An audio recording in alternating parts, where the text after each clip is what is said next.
Money, money, money, money. Money. I went 6-1 this week with my NFL picks, plus an NFL recap with my little brother Alex. All this on the latest episode of N1 from the End Zone. Let's kick it. Ladies and gentlemen, introducing to you the man who keyed my nose when I was 12 years old. Not only that, he is also family. Meet the man who knows the Bay Area's real estate scene like the back of his hand and happens to be my little brother, the one, the only Alex Peralta. Ladies and gentlemen, give him a round of applause. Woo! Alex, thank you for joining me on N1 from the End Zone.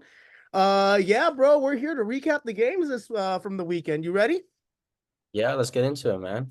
All right, so let's go on to Saturday's games. We had, who did we have? We had the Steelers versus, no, yeah, we had the Steelers versus the Ravens and the Texans versus the Colts yesterday. So let's touch on the Steelers versus the Ravens, especially because that was one of my picks. I said take the Steelers and the points, especially because they were trying to make the playoffs. And yeah, they came through for me. Yeah. Your No, thoughts? I kind of, to be honest, I knew they were going to lose the Ravens just because they're resting all their players for the playoffs, just like the Niners. So makes sense. Right, right. Makes They sense. lost TJ though. That's kind of a bummer. Their D showed up, definitely showed up, but I don't know. Considering how what was it? Mason Rudolph was playing before this game. I don't like their chances going into the playoffs. Yeah. I think Mike Tomlin did the very best he can with the team that he got. And I mean, he's a good coach, but they're not winning or making it out of the first round. So, but I mean, they made it to the playoffs. Sadly, TJ's not playing, but yeah, they're done. They're done. They're not going anywhere. You don't think he'll come back for the wild card weekend? I don't think he has an ACL tear or MCL tear or nothing like that, but I don't think he'll play. If, maybe he does. But even if he does play, I doubt they win. They're just not winning. Who are they playing the first week? I think they are playing the. Chiefs. Oh Or no, they're they're not playing playing. the Bills. Oh, they're playing the Bills. Oh yeah, because the Bills got the 2 seed, didn't they? Yep. Ooh, Oh. yeah. No. Ooh, that's a I mean, wrap, Steelers guys. are a great defense, but if TJ doesn't play, that's a big game changer. So That's a huge game changer, especially because Josh Allen, like that man, when you can pressure Josh Allen, he's an injury. He's not injured. He's a mistake prone quarterback. TJ Watt not being there, it's yeah, just gonna make things a little bit easier. But we're gonna go into remember, we're doing the playoff bracket later this week. So on yeah, yeah, yeah, Friday, yeah, when that episode drops, we're gonna release your takes on the playoff bracket. yeah, yeah. Moving on to the Texans and Colts. Texans won. I call the Texans the Niners South with my boy D'Amico out there. Much love, much Hey, respect to my hey, boy out there. CJ Stroud, real deal, top 5 quarterback in the next 2 years, 1 year, You think next year, so? this year. Honestly, this year he's been playing crazy. I think Lights out. since Tom Brady and Patrick Mahomes, I think he's one of like 3 players. No, Patrick Mahomes and Kurt Warner. He's one of 3 players to reach over 4,100 yards passing and like 32 touchdowns, something like that. So Oh, like, and he did it in 16 games because he missed a game or two this year. So imagine if he had played the entire season. yeah, Imagine what those numbers would have let's been. be honest. The 17th game, that's like every time you break a record on that last game, it's like an asterisk, you know. It is. It definitely is. But considering that, like, if considering that he did it with playing 16, maybe he did it with him playing 15. That's the only way I take the asterisk off is if the record is broken within 16 playing games, in my opinion. Does that make Yeah, yeah, sense? I agree with that. I agree with that. Like Puka today, but like we'll get into that one later. But yeah. Yeah, no, that's true. Hey, Puka came up clutch for me. I picked him up on fantasy. Ooh, Puka Nakua. That's my guy right there.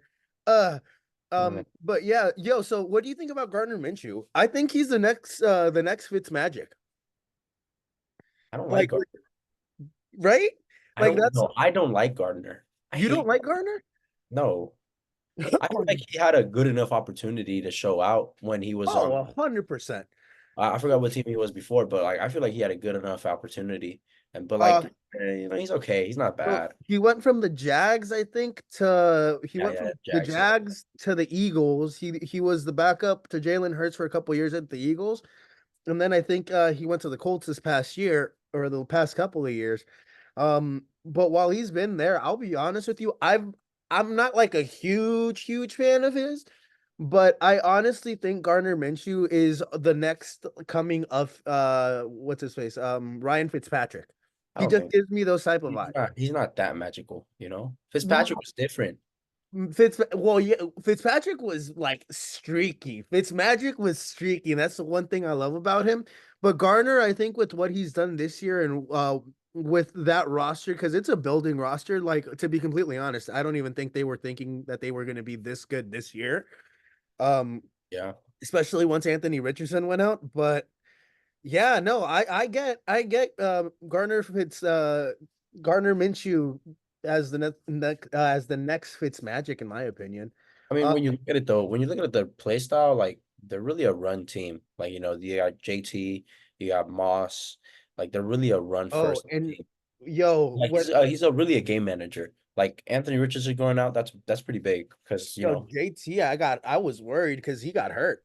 Like he got hurt, he went out, and I think I know it wasn't the injury. I know that like that last play, like they've been doing plays like that at the end of the game, this entire season.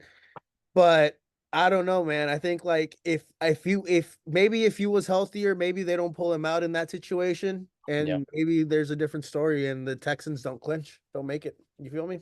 yeah, yeah. But yo, shout out to D'Amico. Shout out to the job he's done with CJ Stroud. I love the Texans. I love what they've done. I think they have a bright future. He D'Amico legitimately played Madden in real life, And he really did. He really right? did. He really did. I'm not that Texans team is gonna be good because they don't got like, star players on the offense Bro, except for like CJ Will Stroud. Anderson, my guy. Hey, yeah, He's a beast. I love Will Anderson. That young man has a bright future along with CJ Stroud. Just like we have what's it called? Dre Greenlaw as an elite linebacker. They got Will Anderson on that side as well, and now they also found their quarterback with CJ Stroud. And I think the future is bright with those people, with those gentlemen out there. they got some good players. They really do got some really good players. So Oh, 100%. and D'Amico's a great coach. I think D'Amico's, a good coach, really good coach. Oh, and we're gonna get into a couple of former Niner coaches here in a bit. Robert Saleh came through today. Uh, Jets versus Patriots, yes, sir. yep. We'll actually dive into that in a bit. So actually, Chiefs Chargers. Let's get into that one. The Chiefs pulling it off with Blaine Gabbert. Yo, shout out to the former Niner. Yeah, He sucked when he was with us, and he still sucks. But hey, he makes millions of dollars. So who's really winning here? him, he's winning. I He's mean, winning. that game, honestly, like all these, top teams, a lot of them don't really matter just because they know like they're already in the playoffs, so the rest thing getting healthy. So like, Chiefs, Ravens, I mean the Eagles were the only ones really trying, but like the Chiefs one, Travis Yo, Kelce didn't even play. But I mean, hey, they still got the win. So yeah, no, the Chiefs coming up clutch. I honestly think this is a great what's it called? This is a great boost for their more like a team moral boost. Considering that they were resting a bunch of their starters and the Chargers, Easton Stick went out there and he balled like in my he didn't go crazy, but he still threw for 258 yards. Like they were still moving the ball up and down, like they were still moving the ball and they kept the game competitive. Um, it was yeah, just Gabbert doing what he needed to do at the end to come through clutch and get them the win. I think Easton Stick has done enough in his brief stint as the Chargers starting quarterback the last few couple years, or not couple years, the last stretch of games, um, to he's show. trash. You're hating on Herbo. No, He's no, no, no, no, no, no, no, no. Let me finish. He's got a great future as a backup in this league. Okay, Jesus you got to Christ. start off with that because No, Herbo no, no, no, no, started. no, no. I wasn't. Come on, bro. You really think I'm gonna say Easton Stick is better than? Come on, bro. I mean, I'm you hate sorry. Justin I'm Herbert. sorry. No, no, no. But what I am trying to say is I gotta like, because remember, my podcast is all about positivity and empowering with positivity. So yeah, Easton Stick, man, he is definitely showing that he has a career in the NFL as a backup. Just being a viable backup. Like Chargers. 13 carries, 77 yards rushing, 258 yards passing. Again, that Chargers team, like they went out there and they gave it their all, but they're also missing a bunch of key players. Let's I not think forget that. next year, okay, depending on who they get in the offseason, Chargers will be really good. Their coach this year, they should have fired him last year after they lost to the Jags, being up like 28-3 or something like that. Yeah, I And don't know how they can. Yo, actually, so really quick, let's dive into that. So, who do you think is going to be the head coach? I want Harbaugh just because, he used to be a Niner. So like I really like the guy. I Bang, love the bang, guy. baby. So I think Harbaugh's a good fit with them. Maybe Bill Belichick goes to the Chargers. I don't know if he really fits the culture there. Maybe if Mike Tomlin doesn't go to No, be coach. Tomlin ain't leaving the Steelers. Like they just made the playoffs. Why would they let him Hey, go? hey, I'm just saying, I'm just throwing them out there. I don't know. What's Ryan Johnson or what's his Mike name? Mike Vrabel for the Titans? Hey, they don't know. He might Yo, leave.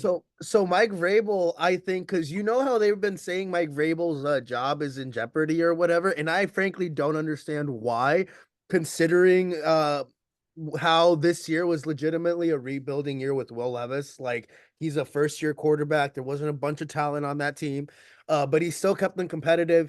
He still like shocked the I mean, world. Will Levis didn't even play today. It was Well, Tannehill. no, they didn't. They played Ryan Tannehill, and the reason why they played Tannehill was because I honestly think this was like all right, Tanny, this is your final game. Thank you for your service. Thank you for the AFC Maybe. Championship appearance. Maybe. Um, but I honestly think Mike Vrabel, if the speculation is true, I think he's gonna end up in New England. Yeah, he might actually end up in New England, but Because you heard how they inducted him into the Ring of Honor or whatever, and he went out there, and then there was some like behind the scenes conversations between him and Robert Kraft, or at least I heard about that. I don't know about you. I didn't hear about that. But maybe could be. I just want like Harbaugh to coach. I think he'd be a great fit for the Chargers in terms of like scheme or culture wise. That And would be with a perfect for big Jim because arm he'd talent like have a Harbaugh, quarterback.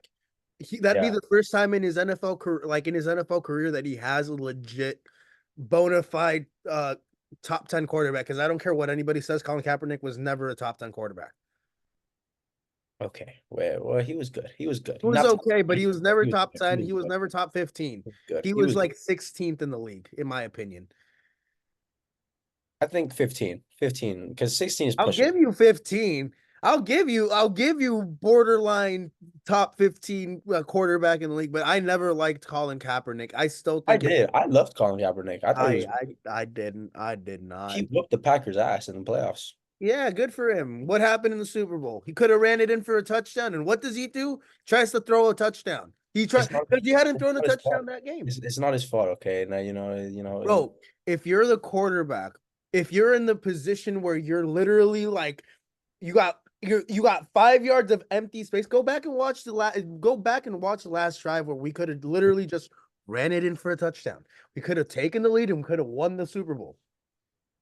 And oh oh no, boy. no, no. We Yo, lost so by a lot. It wasn't like one touchdown. We lost that Super Bowl by a bit. no, we literally lost by a touchdown. You're lying. Bro, look it up. I'll show you. Bro, look it up right now. Okay, Google. Hold on.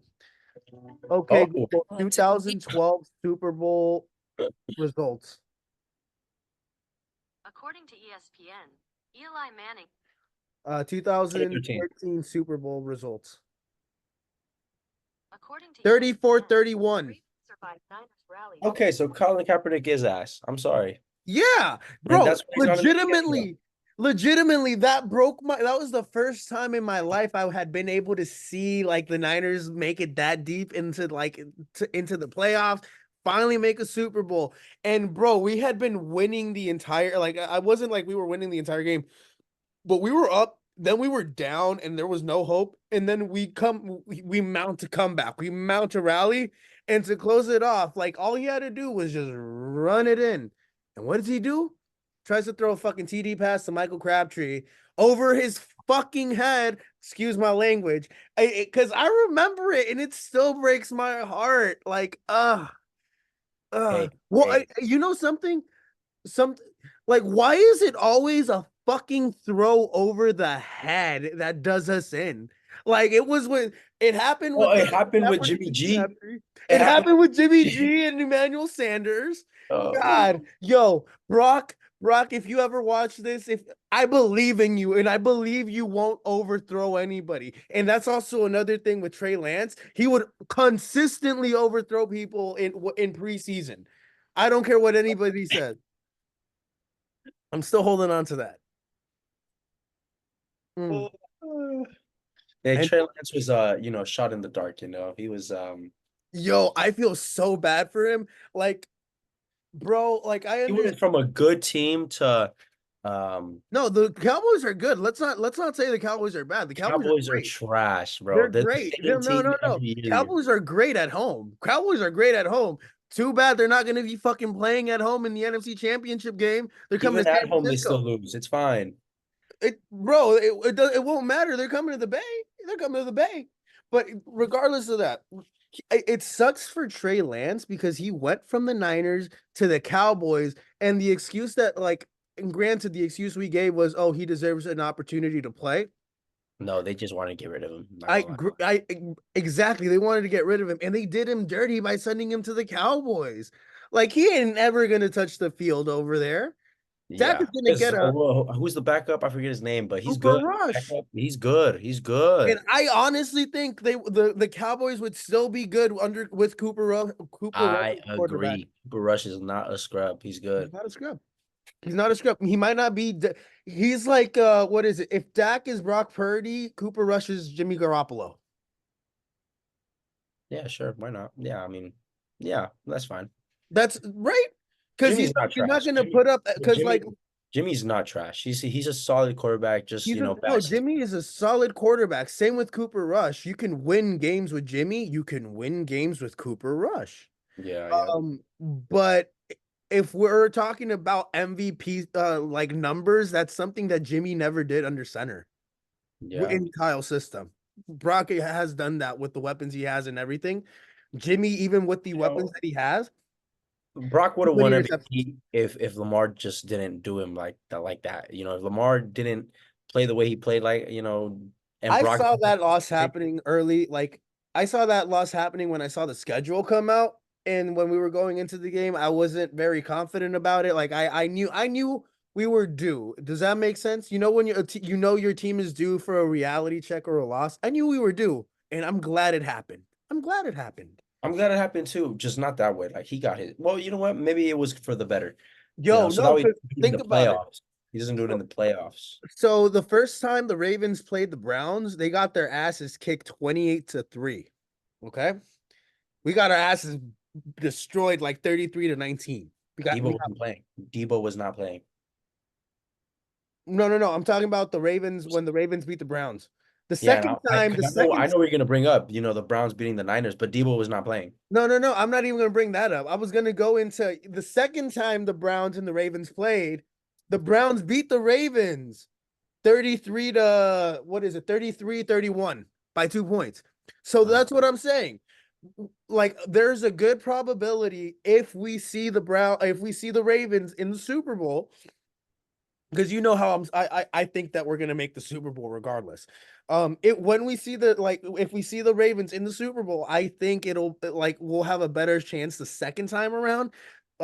Like the Browns had a better chance the second time around than how like the first game went.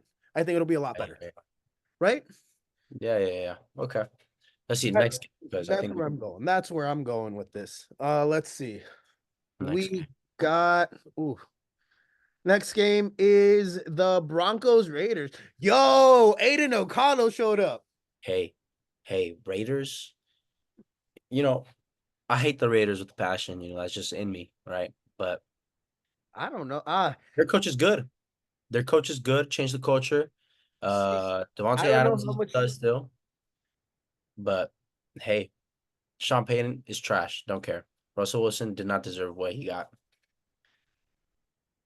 Yeah, like I'll be so in my perspective on Antonio Pierce is,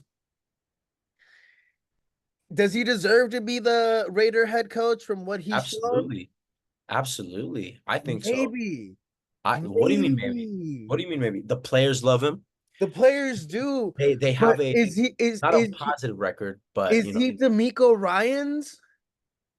I mean, Because we gave him D'Amico Ryans, we because didn't we like didn't Aiden we O'Connell didn't is even give him clearly half not the the season. quarterback. We gave him like what, 6 weeks, 5 Facts. weeks, No, more than that. They gave him 7 weeks more than maybe. that. But no, but that's what I'm trying to say. Is Antonio Pierce D'Amico Ryans? Because D'Amico, like, we didn't know what TJ Stroud was before the season started. Now we know what TJ Stroud is. And Aiden O'Connell was clearly is clearly not the quarterback of the future for the Raiders. Maybe they keep him around for another year. He takes a developmental step. But do you think they could repeat this next year? Because I I think wouldn't be I surprised if think it next year held. they're better just because Josh Jacobs is going to be back. Zamir White is a stud. He's a good running back. So that's a good duo. You got Devontae Adams still. Maybe you pick up another receiver or something like that. And then What your was defense with Max Crosby is still pretty solid. I mean, maybe is you get Josh Jacobs Beach. gonna be back next year? Maybe he resigns. If the coach stays, I think he resigns. Maybe, I don't know.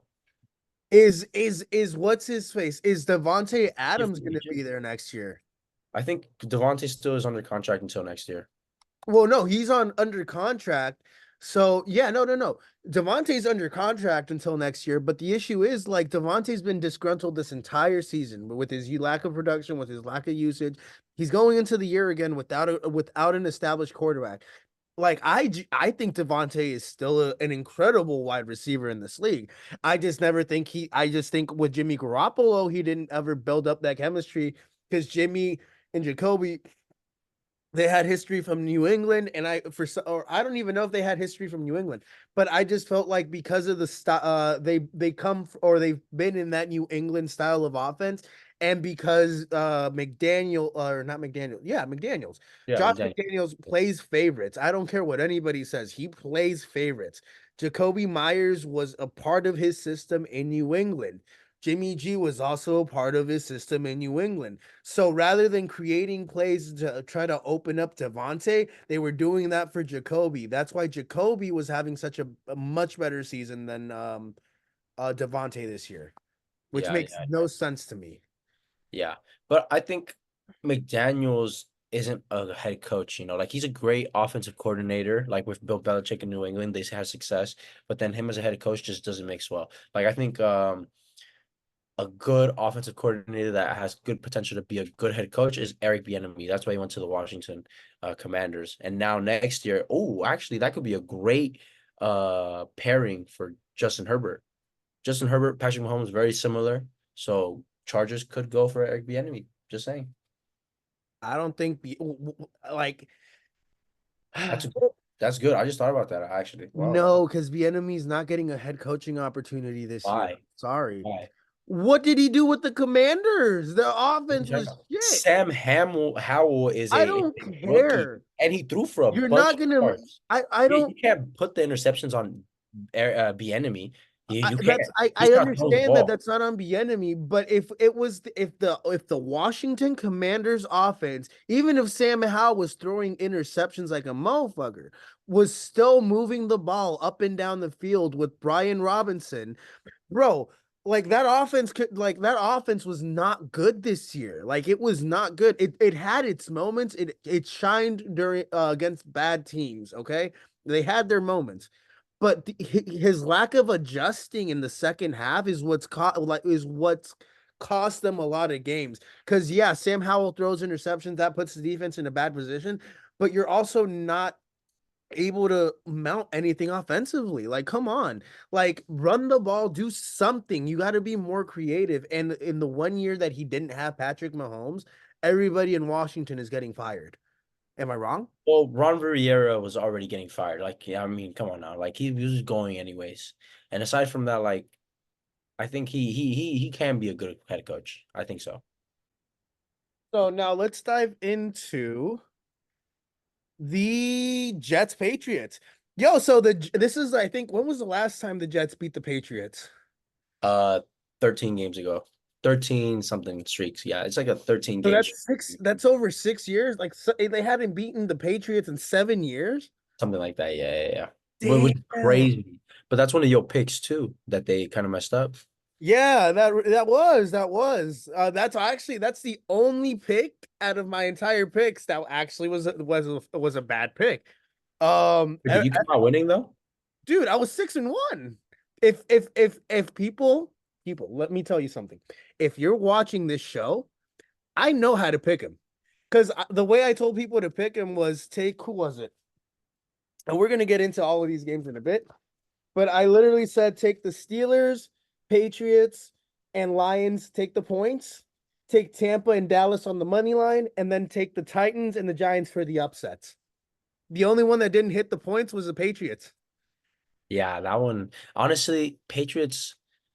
But Man, I thought the Patriots were gonna win too. I mean, let's be honest. Like Bill Belichick owns them, but like I think Jets were prideful this game. We're prideful this game, and said we're not gonna let him beat us this time. So I need to start, I'll be honest with you, because I need to start being better at this, and I need to start recording myself when I think these things. So when there was a report earlier this week that came out that Bills came out to the media and said that he was sick and he couldn't make the media appearance because he was incredibly sick or whatever. For me, that raised a red flag for me, but I like that I just threw it to the side, like whatever, because Bill is usually like on top of his media, and with everything that's been going on, like about his job and everything, I honestly think this last week they were just like, I'm throwing in the towel, and that's clearly what happened. I thought, No, I feel bad because I feel like a side of him is really like sad and depressed that his tenure with the bro, with the I thought Patriots is Zappy was over. gonna do something. Like I didn't think he was like gonna let Bill go out like that. Like Zappy, you understand Bill is giving you the opportunity of a lifetime to show that you can be the quarterback of this Hey, franchise. hey, like he had a good run. Like he had a very good run, but I think he just needs a different like environment because he's still a good coach. I think Bill had an Mac incredible. Jones was not it. Zappy, Actually, no. In my honest opinion, Mac Jones was fine and would have been great had no. he not done what he did his second year and bring in Matt Patricia and Joe Judge. If he had put in an actual, because Well, maybe actually. under Josh McDaniels, bro, like his rookie year was it was I'm not gonna say it His was rookie year was good. I don't I'm like not Mac gonna say it was great, as but it a was person. goddamn, it was good. In retrospect, we can say it was great because he made the playoffs. They made the playoffs his rookie year Yeah, they did actually. with Yeah. Mac Jones at quarterback. And then But I don't like Mac Jones as like a person. I think he is dirty. He is a dirty player. He is a yeah, dirty player. You can't take that away. No, he is a dirty player.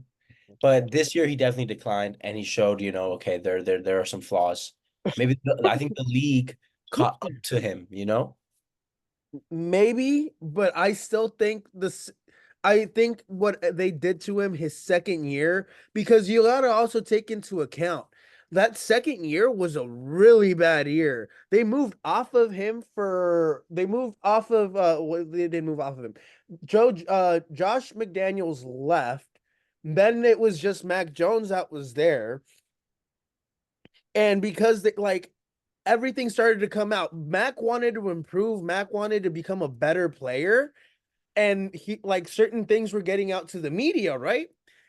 And that's when he started to lose the locker room because he wasn't keeping things internally. And it was just because he was trying to find help, trying to find escape, like a way to become better. Now Mac is going to be out. Mac is Mac gonna has to, yeah. I think he's done. Like he's done. career backup now. Like I'm sorry. Like I wish I could say it was going to be better, but he had his college offensive coordinator who's also a pro style offensive coordinator, because in college, like, he comes from the Belichick system. He was a head coach for the Texans. Like, Bill O'Brien, he is a proven NFL offensive coordinator at the very least. Like, he knows NFL offenses, and wasn't able to save Mac. Like, and that's a damn shame. That's a Yeah. damn shame. Yeah. I mean, Mac, that offense wasn't very good this year anyways. I think what they're ranked, let me double check, 28th. That's pretty bad. That's terrible. That's Ramondre, there's 32 teams in the league. The 28 is trash. bro, the fact that they also like used Zeke as much as they used them at this point in his career, like, come on, dude. Zeke Yeah, I isn't mean, there anymore. I'm sorry. Like, Zeke isn't there. Like, he's not the same. He's not rookie Zeke, you know? the only, like, I hate, like, the only I hate how Hunter Henry's name, like, his like, their tight ends, because the Patriots tight ends have always been legendary. But like I think, I don't know if Jonnu Smith is still there, but Jonnu Smith and Hunter Henry, I think it's Hunter Henry and I forget who the other one is. someone else. Yeah. But both of their tight ends, bro, like, they were great tight ends before they were on the Patriots, and they aren't scrubs.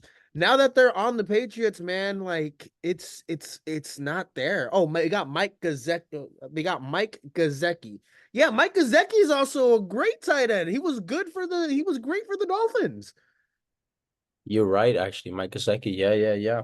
Mike Gesicki was great for the Dolphins, and now with the Patriots and that offense, like, don't tell me, Hunter. I know, like, when you move on or whatever, you may lose a step, but come on, bro. You're not like Adam Thielen, for example. That's why. That's another reason why. Whoa, hold on. Yeah, Panthers suck. Adam Thielen is good, but he's not an elite guy. Like a lot of those No, no, artists no. can't I'm not create. going to say Adam Thielen is elite anymore, because he used to be elite. Adam Thielen, there was a point in time where I could argue he was a top 5, top 10 wide receiver in the league because of the production that he had. Like, that's how good Adam Thielen was. I understand he isn't where he used to be in the prime of his career, but with the Carolina Panthers, bro, like, I hate to say it, Bryce Young isn't him. Bryce Young isn't him, Bro, because give the man a chance. Jeez, we'll get to his game later, but like, you know, matter of fact, actually, no, we're jumping into the yeah, Bucks no, Panthers right matter of fact, now. That's the yeah. next game up. Matter Bucks of fact, well, Panthers. let's talk about it. Let's talk about it They then. got shut out. How many? Oh, actually, let me look at Let's it. talk about it. How many times have the Panthers been shut out this year? Because I know No, it's not just one. okay, Panthers are dead last in offense, okay? But it's not Bryce Young's Bro, fault. Those receivers in can't back-to-back hit. weeks, they put up 0 points. They haven't scored any points offensively or defensively in back-to-back weeks. Bro, it's not his fault. It's not Bryce Young's fault. Dude, they just fired their Bro, coach. Did the they not? last time they put up the last time the Panthers scored was last year. Christmas Eve. Their Christmas gift. You know what their Christmas gift was? 30 points. That was their Christmas gift. You guys are gonna get 30 points, and then you guys aren't gonna score at all at the remaining of the season. That is it. 30 points, that's it. But it's not. I'm telling you, it's not Bryce Young's fault. He's a rookie. Let's look at Bryce's young. Give him a good team with good receivers. I'm Bro, not like CJ Stroud is a what gem, are but you like talking? Bryce Adam Young did not have Thielen a is good a chance. great receiver. Let's And look at Adam Thielen had a great season. Did he DJ. not? Bro, are we acting like DJ Shark isn't a good receiver? They're not creating space. They're not creating space. They're not creating space. Oh my God, bro. Dude, their offense is dead last. Yeah, because Bryce Young sucks. Bro, he's a rookie. Give him a chance. And if next year What he's about just as bad, CJ? if What he's just about as CJ? bad, What CJ is about a CJ? gem. CJ is What generational about talent. Brock his rookie year, 7th round pick? Okay, Brock had Kyle Shanahan. I don't care. I don't care. They let Frank. He had Frank Reich and he got fired because he couldn't save him. And don't tell me Frank Right. Reich is a bad head coach, because look at what he did with Jacoby Brissett. Look at what he did with the Colts when Andrew Luck left. Okay. But Bryce Young, it's his rookie season. I'm gonna cut him some slack. Next year, if he's just as trash, I'm gonna hound him. But it's okay. You're Rookie like season. Dan Orlovsky. I swear to God. Why? What do you mean? Cause you're like, Rookie season. What do you want me to say? bro, like You can't hang him out to hang, on a what stick. about okay? Remember what they did with Josh Rosen in Arizona after 1 year? They Oh, moved off his yeah, ass yeah. for Kyler Murray. Yeah, but see, Bryce Young is Granted, not they CJ had their Stroud. I first mean, round pick Josh still. Rosen. What Huh? happened? Granted, Arizona still had their number one pick, and the Panthers gave their number one pick to the Bears. So there's also that. But no, Bryce Young, bro, 2,783 passing yards, He's fine, bro. It's his rookie season, bro. Cut him some. 11 touchdowns, 10 interceptions. He's a rookie. Cut him some slack. How many times did he fumble the ball? That O line's not good either. I mean, that O line's not good. Jesus Christ. No, bro. I'm sorry. I hate to say Bryce is not him, bro. Like He's not a bust. we He's not a know bust. early on, It's too early to know if he's a bust. bro. You gotta wait till You know next what? season. We're gonna talk about. In a later episode. We're gonna talk about the Carolina Panthers and Bryce Young and whether they should move off of him or not. Because I think they should. They should find a way to get picks or something. Because I Bryce Young is too small, bro. And unless they bring in like let's say Jim Harbaugh or Brian Johnson from the Detroit Lions or who else? Maybe an Anthony Lynn who's been with Kyle for the last couple of years. Um I don't know, bro, like for example, like and we're gonna get to this later. I'll tell you, like there's another offensive coordinator who I think should get another shot at being an OC. I don't know where he's at right now, but I'll talk about him in a bit. Um, but yeah, no, I I can't buy into Bryce, bro. I can't. I Chuba, can't. I I can't. can't. I can't. You can. So what would you predict them to be next season? Next season, depending on coach, Where no, I don't care about coach. I put him If next Bryce season. Young is really him, because we got to take into account, is he a franchise quarterback?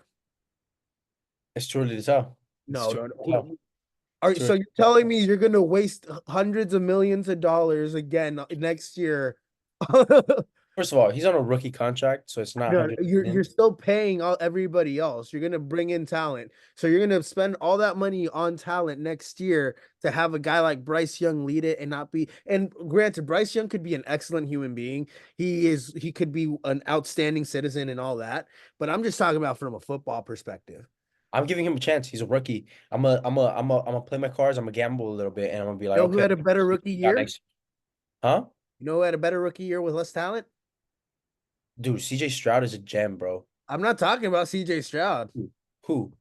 Macaroni and cheese. Yeah. Mac No. Jones had a better rookie year than Bryce Young, and we know where Mac is headed. Well, okay, but I think Bryce Young is a little bit better than Mac Jones. You well, oh, by what metric? Mac Jones had a great rookie year. Great. He didn't have a good rookie. This guy hasn't even had any. What? No, I know. No, now hear me out. Hear me out. Bryce Young, I have hope. I have hope for him. Dude, you I are have hope literally for him. like, I swear to God, you are my Dan Orlovsky. I have hope for him. I have hope Just like for him. you had hope for Trey Lance, right? And thank God he's You not still there have no more. hope for Trey? Thank God he's not there no more.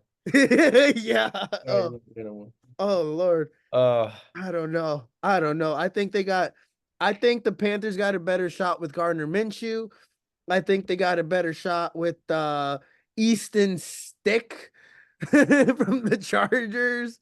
Joe Mike Flacco. White, Joe Flacco. Joe Mofo Flacco. Yo, oh God, that motherfucker. And yo, shout out to Baker. Like, there's a reason because this is also one of my picks. I told you guys to take Tampa Bay on the money line. Just because because Baker, I honestly believe was gonna have a Baker game, And sure enough, Baker did what Baker does best. Baker didn't have a great game. I mean, but Baker they did won. what he does They best. won. They Baker, won. Baker, when he tries to go out and tries to do too much, and Yeah. granted, he didn't try to do too much at all this game. He kept it, he kept it what's it called? Consistent. He kept it within He controllable managed. He circumstances. managed the game. He did what we expect him to And do. He managed the game. exactly. He did good. I He really didn't like. let his ego get in his own way. Yep. He He's a didn't good let quarterback. his ego get into his own way because I really like him. He's a good quarterback.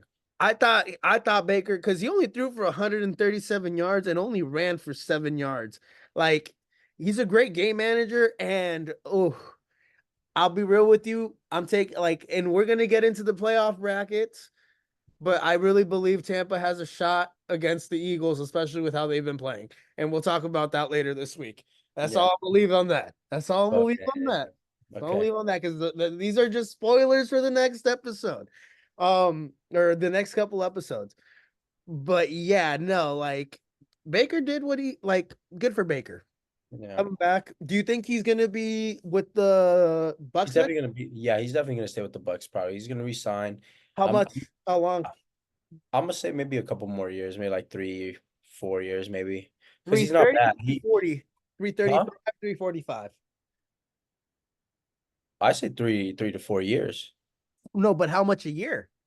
Oh, Because hey, like, is he gonna go for 330 million, 335 million? I don't For know. Look, I'll a say this year? I'm though. not saying total. I'm I talking think, about per year. yeah, I don't know, but I just will say he doesn't deserve like top 10 Because quarterback you're not money. gonna pay him 50 million a year, are Yeah, you? you're not. No. Are You you don't. gonna pay him Daniel Jones money, 40 million a year?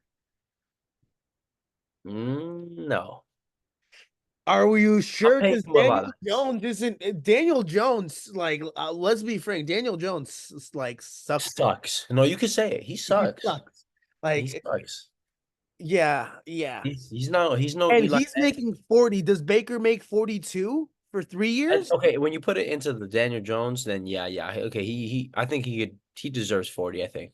Maybe 35, but he's a good fit, I think, for the Bucks if he's, playing the way he's playing right now. I mean, I think And then he's paying. because are they gonna bring back Mike Evans? Because I don't think Mike Mike Evans Evans is back. is getting old. I think I don't know. I think he's loyal to the Bucks. I don't know.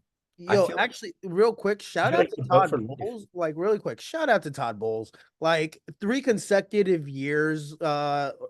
Is it three or four consecutive? I think it's three I consecutive think years it's three. Yeah, three. winning the NFC South. Yeah, 3 consecutive years for winning the NFC South, and then winning it this year without Tom Brady in a year where everybody thought they were gonna just rebuild. And Baker showing up, leading that team because the quarterback is the leader. Um, but I don't see them doing what they did this year, next year, if Mike Evans is not there. Yeah, Mike Evans needs to be there because he's definitely wide receiver one. I mean, he saved me a lot of fantasy games, so he better stay. Right? Because yeah, like even though because Chris Godwin I also think is getting old too. But between Mike Evans and Chris Godwin, with all due respect to Chris Godwin, I would I'd pay Mike and I would trade Chris Godwin for another wide receiver because it's clear to me that the connection between Mike and Baker is stronger than the connection that he has between Chris Godwin and But Chris Godwin is not like a he's Mike not Evans ass. Don't get me receiver. wrong, he's not He's ass. not trash, but he's more of a slot receiver. Like, he's gonna play in the slot.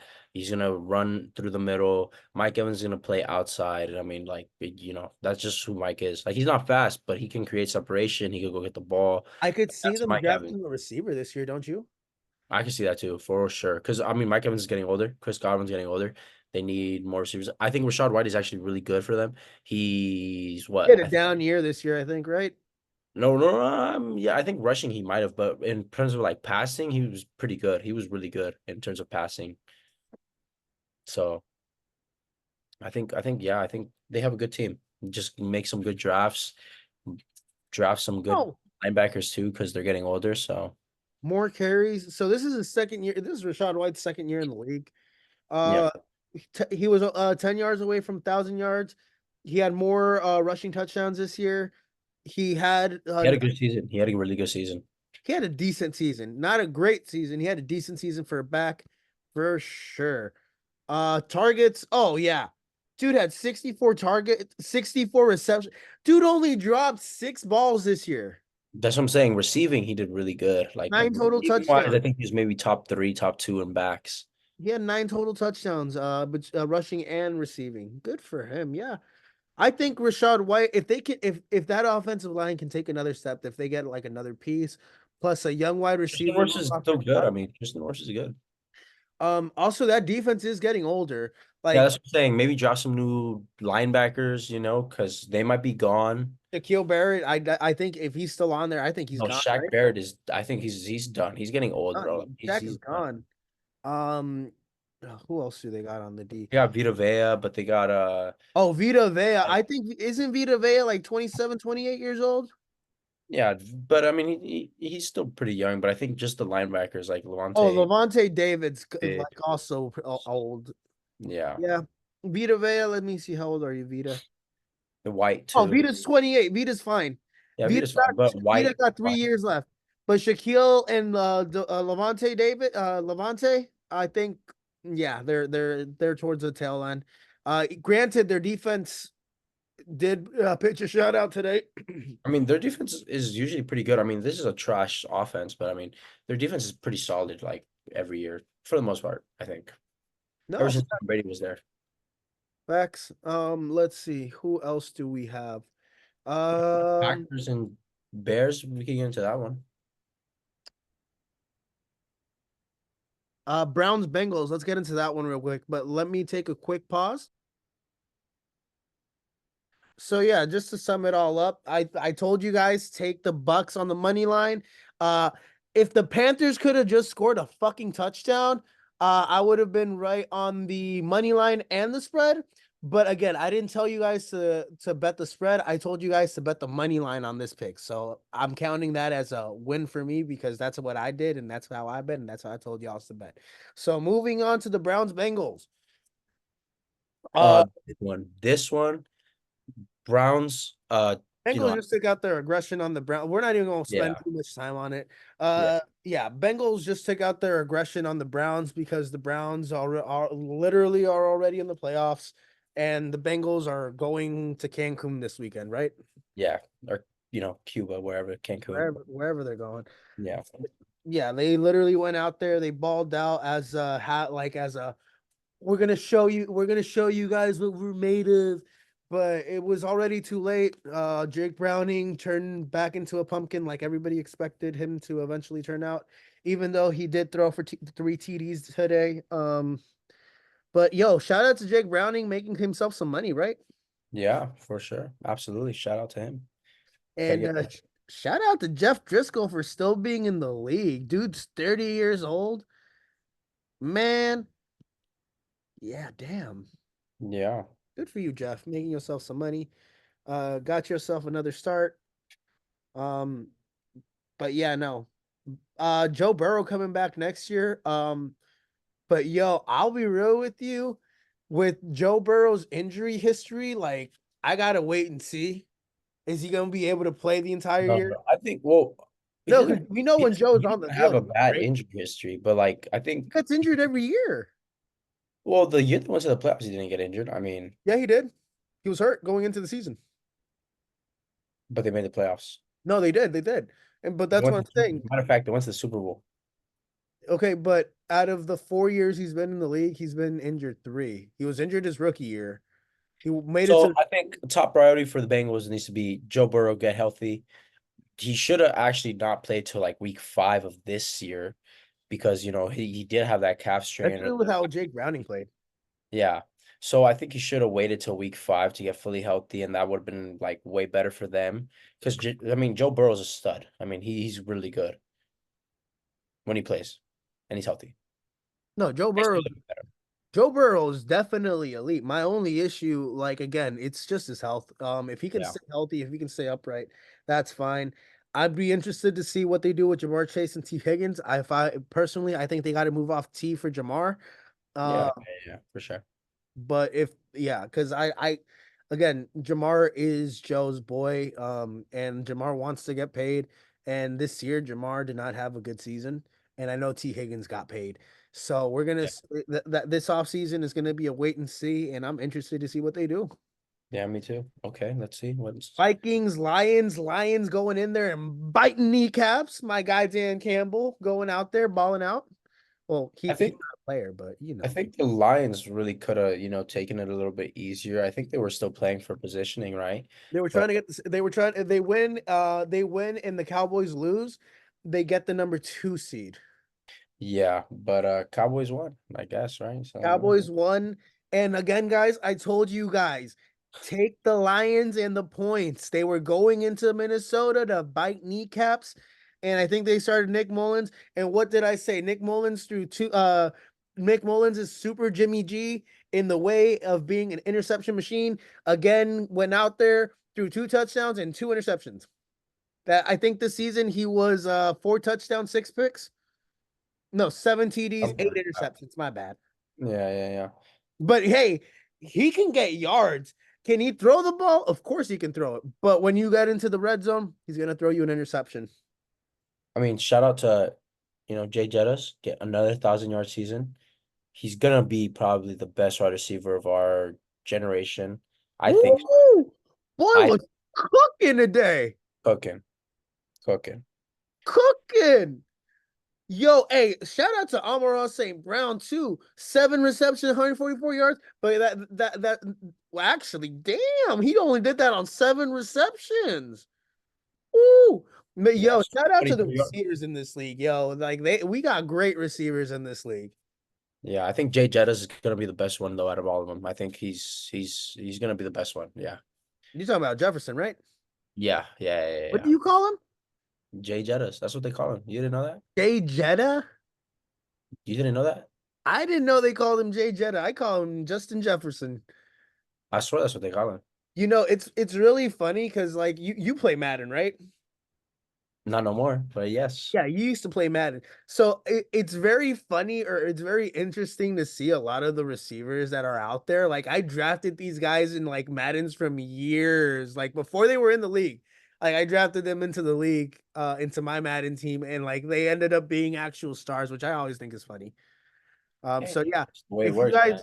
hey, sometimes the Madden, like if you really get into the Madden game and you break it down, sometimes some of the stuff in there is like accurate and it does work out. So if you guys want to check out any video games, check out Madden, guys. It's great. It's really great.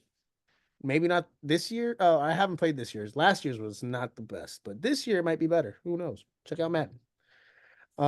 But yeah, I told you guys to take the points, take the lines as heavy favorites, and boy, that one hit. You should have put a mortgage on it because that was one of the hottest picks I had today, yesterday. Okay, let's see what else. Falcons, Saints, they fired Arthur Smith. They fired Arthur. Yo, I feel so bad for Arthur. You know why? I don't. You know why I feel bad? Why? Because what is it? The game was already over, right? Like I think they were at the goal line or whatever, and they went to the players went to Dennis Allen, and Dennis Allen said no. We told them not to go for the touchdown. The players ended up calling their number and scoring the touchdown, or whatever. And Arthur Smith was livid, like, what the fuck was that? This, that, like coming at Dennis Allen, and just you could see how upset he was. And then like a couple hours later, he just gets fired. Like that, literally, that's the last, right? But I don't feel bad for him because that team was trash. That team was trash, but I think it's more or less on the quarterback woes. Yeah, I think Desmond Ridder. And also, what the fuck were they doing not using Pitts and Drake London and Bijan Robinson? What the fuck was that? Bijan Robinson is really good. Pitts really good. I just don't know what is he doing. Like he just forgot how to play football or something. No, like the offensive scheme was just trash.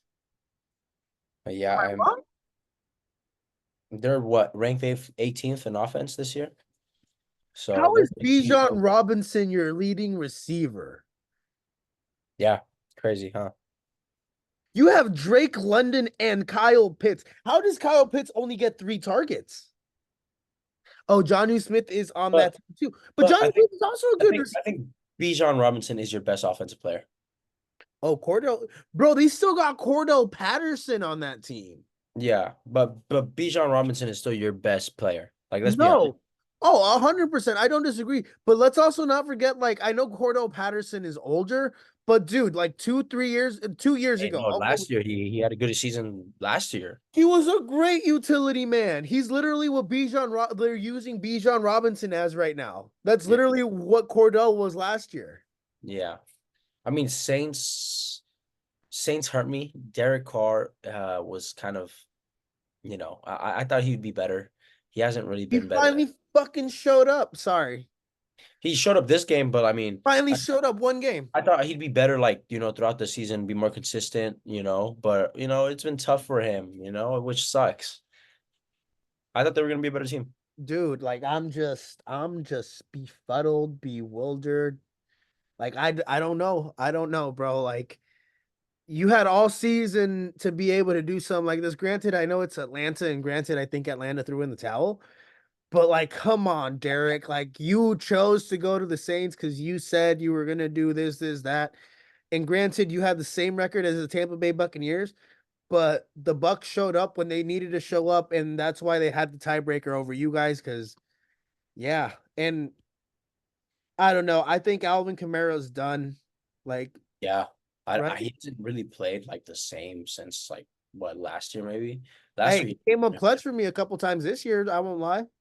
yeah, but I think they need to get healthy. They need to get some good draft picks. Maybe draft a quarterback because Derek Carr, I don't know if he could really be that long-term quarterback for them. One thing's for sure. I believe Dennis Allen saved his job this season by going 9-8. Yeah, yeah, yeah. I think so. Yeah, I think you I give think him he another saved his year. job. You I think give you him give him another another year year. just to see, and then if they Um, do bad, then you fire him maybe. they're gonna keep Taysom Hill obviously on that roster. Yeah, he's the utility guy. He's definitely the guy, you go to. Um, I like Jamal Williams too. He only had one touchdown this season, and it was literally the one that they scored on the final play. That's crazy. Last year he led the league in rushing touchdowns. The Jamal. Oh wow, Yeah, he has 17 last year, and this year he had one. That's crazy. dude, what happened? Yeah, I didn't realize how long he had been in the league. yeah, He had 1,000 rushing yards last year, but this year he went back to being what he was the year before that. Okay, crazy, huh? it is crazy, and especially because I think they might move Alvin this year or next year, and then real talk, Saints are going to probably rebuild in the next couple years, unless they want to stay in purgatory like the Steelers have. Because that's honestly where the Steelers are at this point. They're not good enough to get a quarterback, but they're also not good enough to win anything in the playoffs. Yeah. Um, Okay. then yeah, let's move on.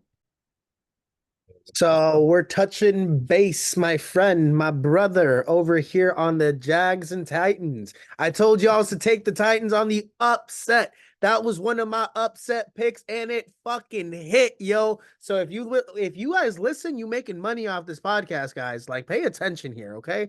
Money picks over here. Anyway, Alex, go for it. Well, what game do we have next right now? Hold on. What game do we Talk have about next? Jags Titans right now, bro. Oh, yeah, Oh, yeah. say something about Trevor. What happened? Now look, Well, the prince that was every bone in my body right now it hurts, don't it? hates. No, I'm not okay. Hate's a strong word, but dislikes. You're a religious man over here. You Yeah, can't. dislikes Trevor Lawrence. Why? I don't think. I just don't think he's that guy. Now, look. I know last year he came back on the Chargers, but the Stanley, whatever, Brandon Stanley, That's straight another question. What has he done? trash. Okay, we saw that this year. The blue games. How do you have Justin Herbert and not go to the playoffs every year? I don't know how you don't do it with the defense you had. Okay, you have Khalil Mack, Joey Bosa. The Chargers straight trash. Brandon Staley garbage. But Should Trevor have been out Lawrence, last year. He should have been out at the end of last year. But he making should have been out. playoffs, that's what's. Trevor Lawrence, though, I just don't think he's a quarterback that you could really win. Like, because they choked. They had a lot of games. In They, all honesty, they choked. in all honesty, Brandon Staley should have been fired after the Raiders made the playoffs over Justin Herbert with Rich Bisaccia. That's when Brandon Staley should have been fired.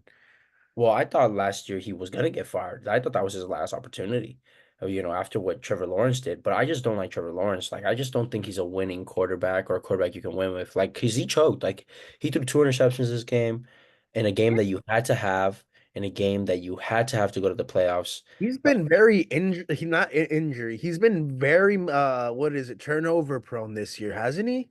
Yeah. I think so.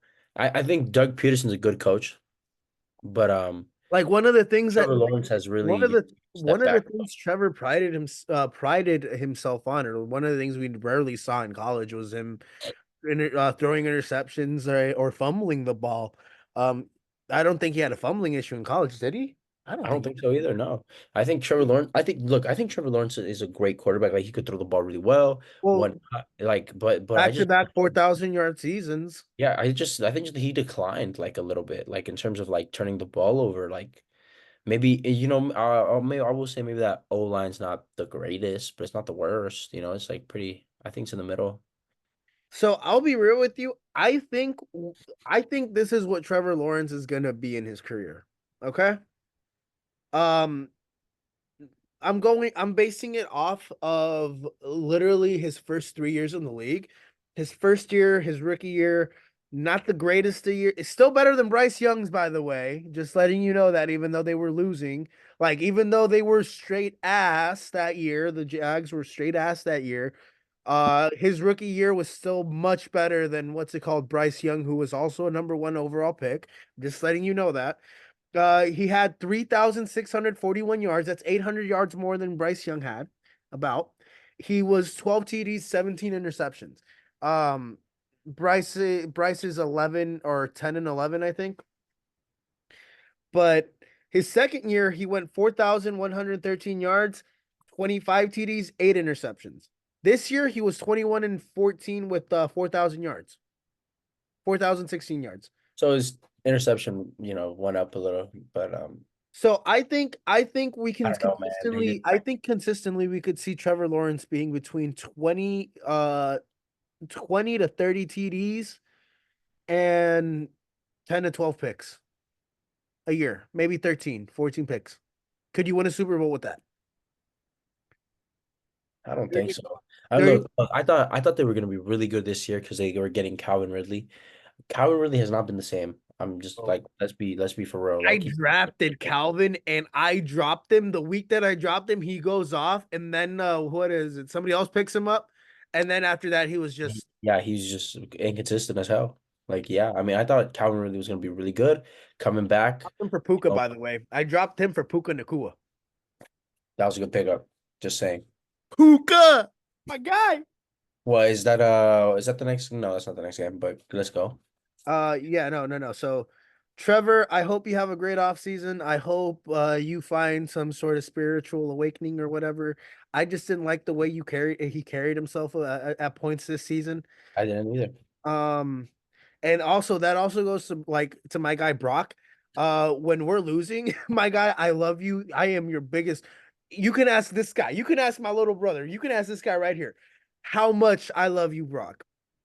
But I don't want to see Brock go out there and show defeat or show frustration or whatever. Even though, like, it's okay if you show it on the sideline, but never put in the game, put your head down. Always keep your head up, young man, because I always believe in you, and I think you're the second coming of Joe. And remember, Joe came back from being down 35-0. You can do the same thing. I believe. Okay, just putting that out there. So Brock, don't put your head down. Just know BB13, Brock, Rock'em, Sock, and Purdy. I believe in you. All right. FYI, he's the same guy that said that if you throw one pick, it's gonna be a hell of a day. I'm just saying. It's okay. It's okay. If he throws one pick, we're in trouble. Okay, it's gonna be a rough day. You're gonna be on the edge of your seat. But this is also we're gonna get into the Niners. Don't worry. But this is also the other thing about Brock, though, my guy.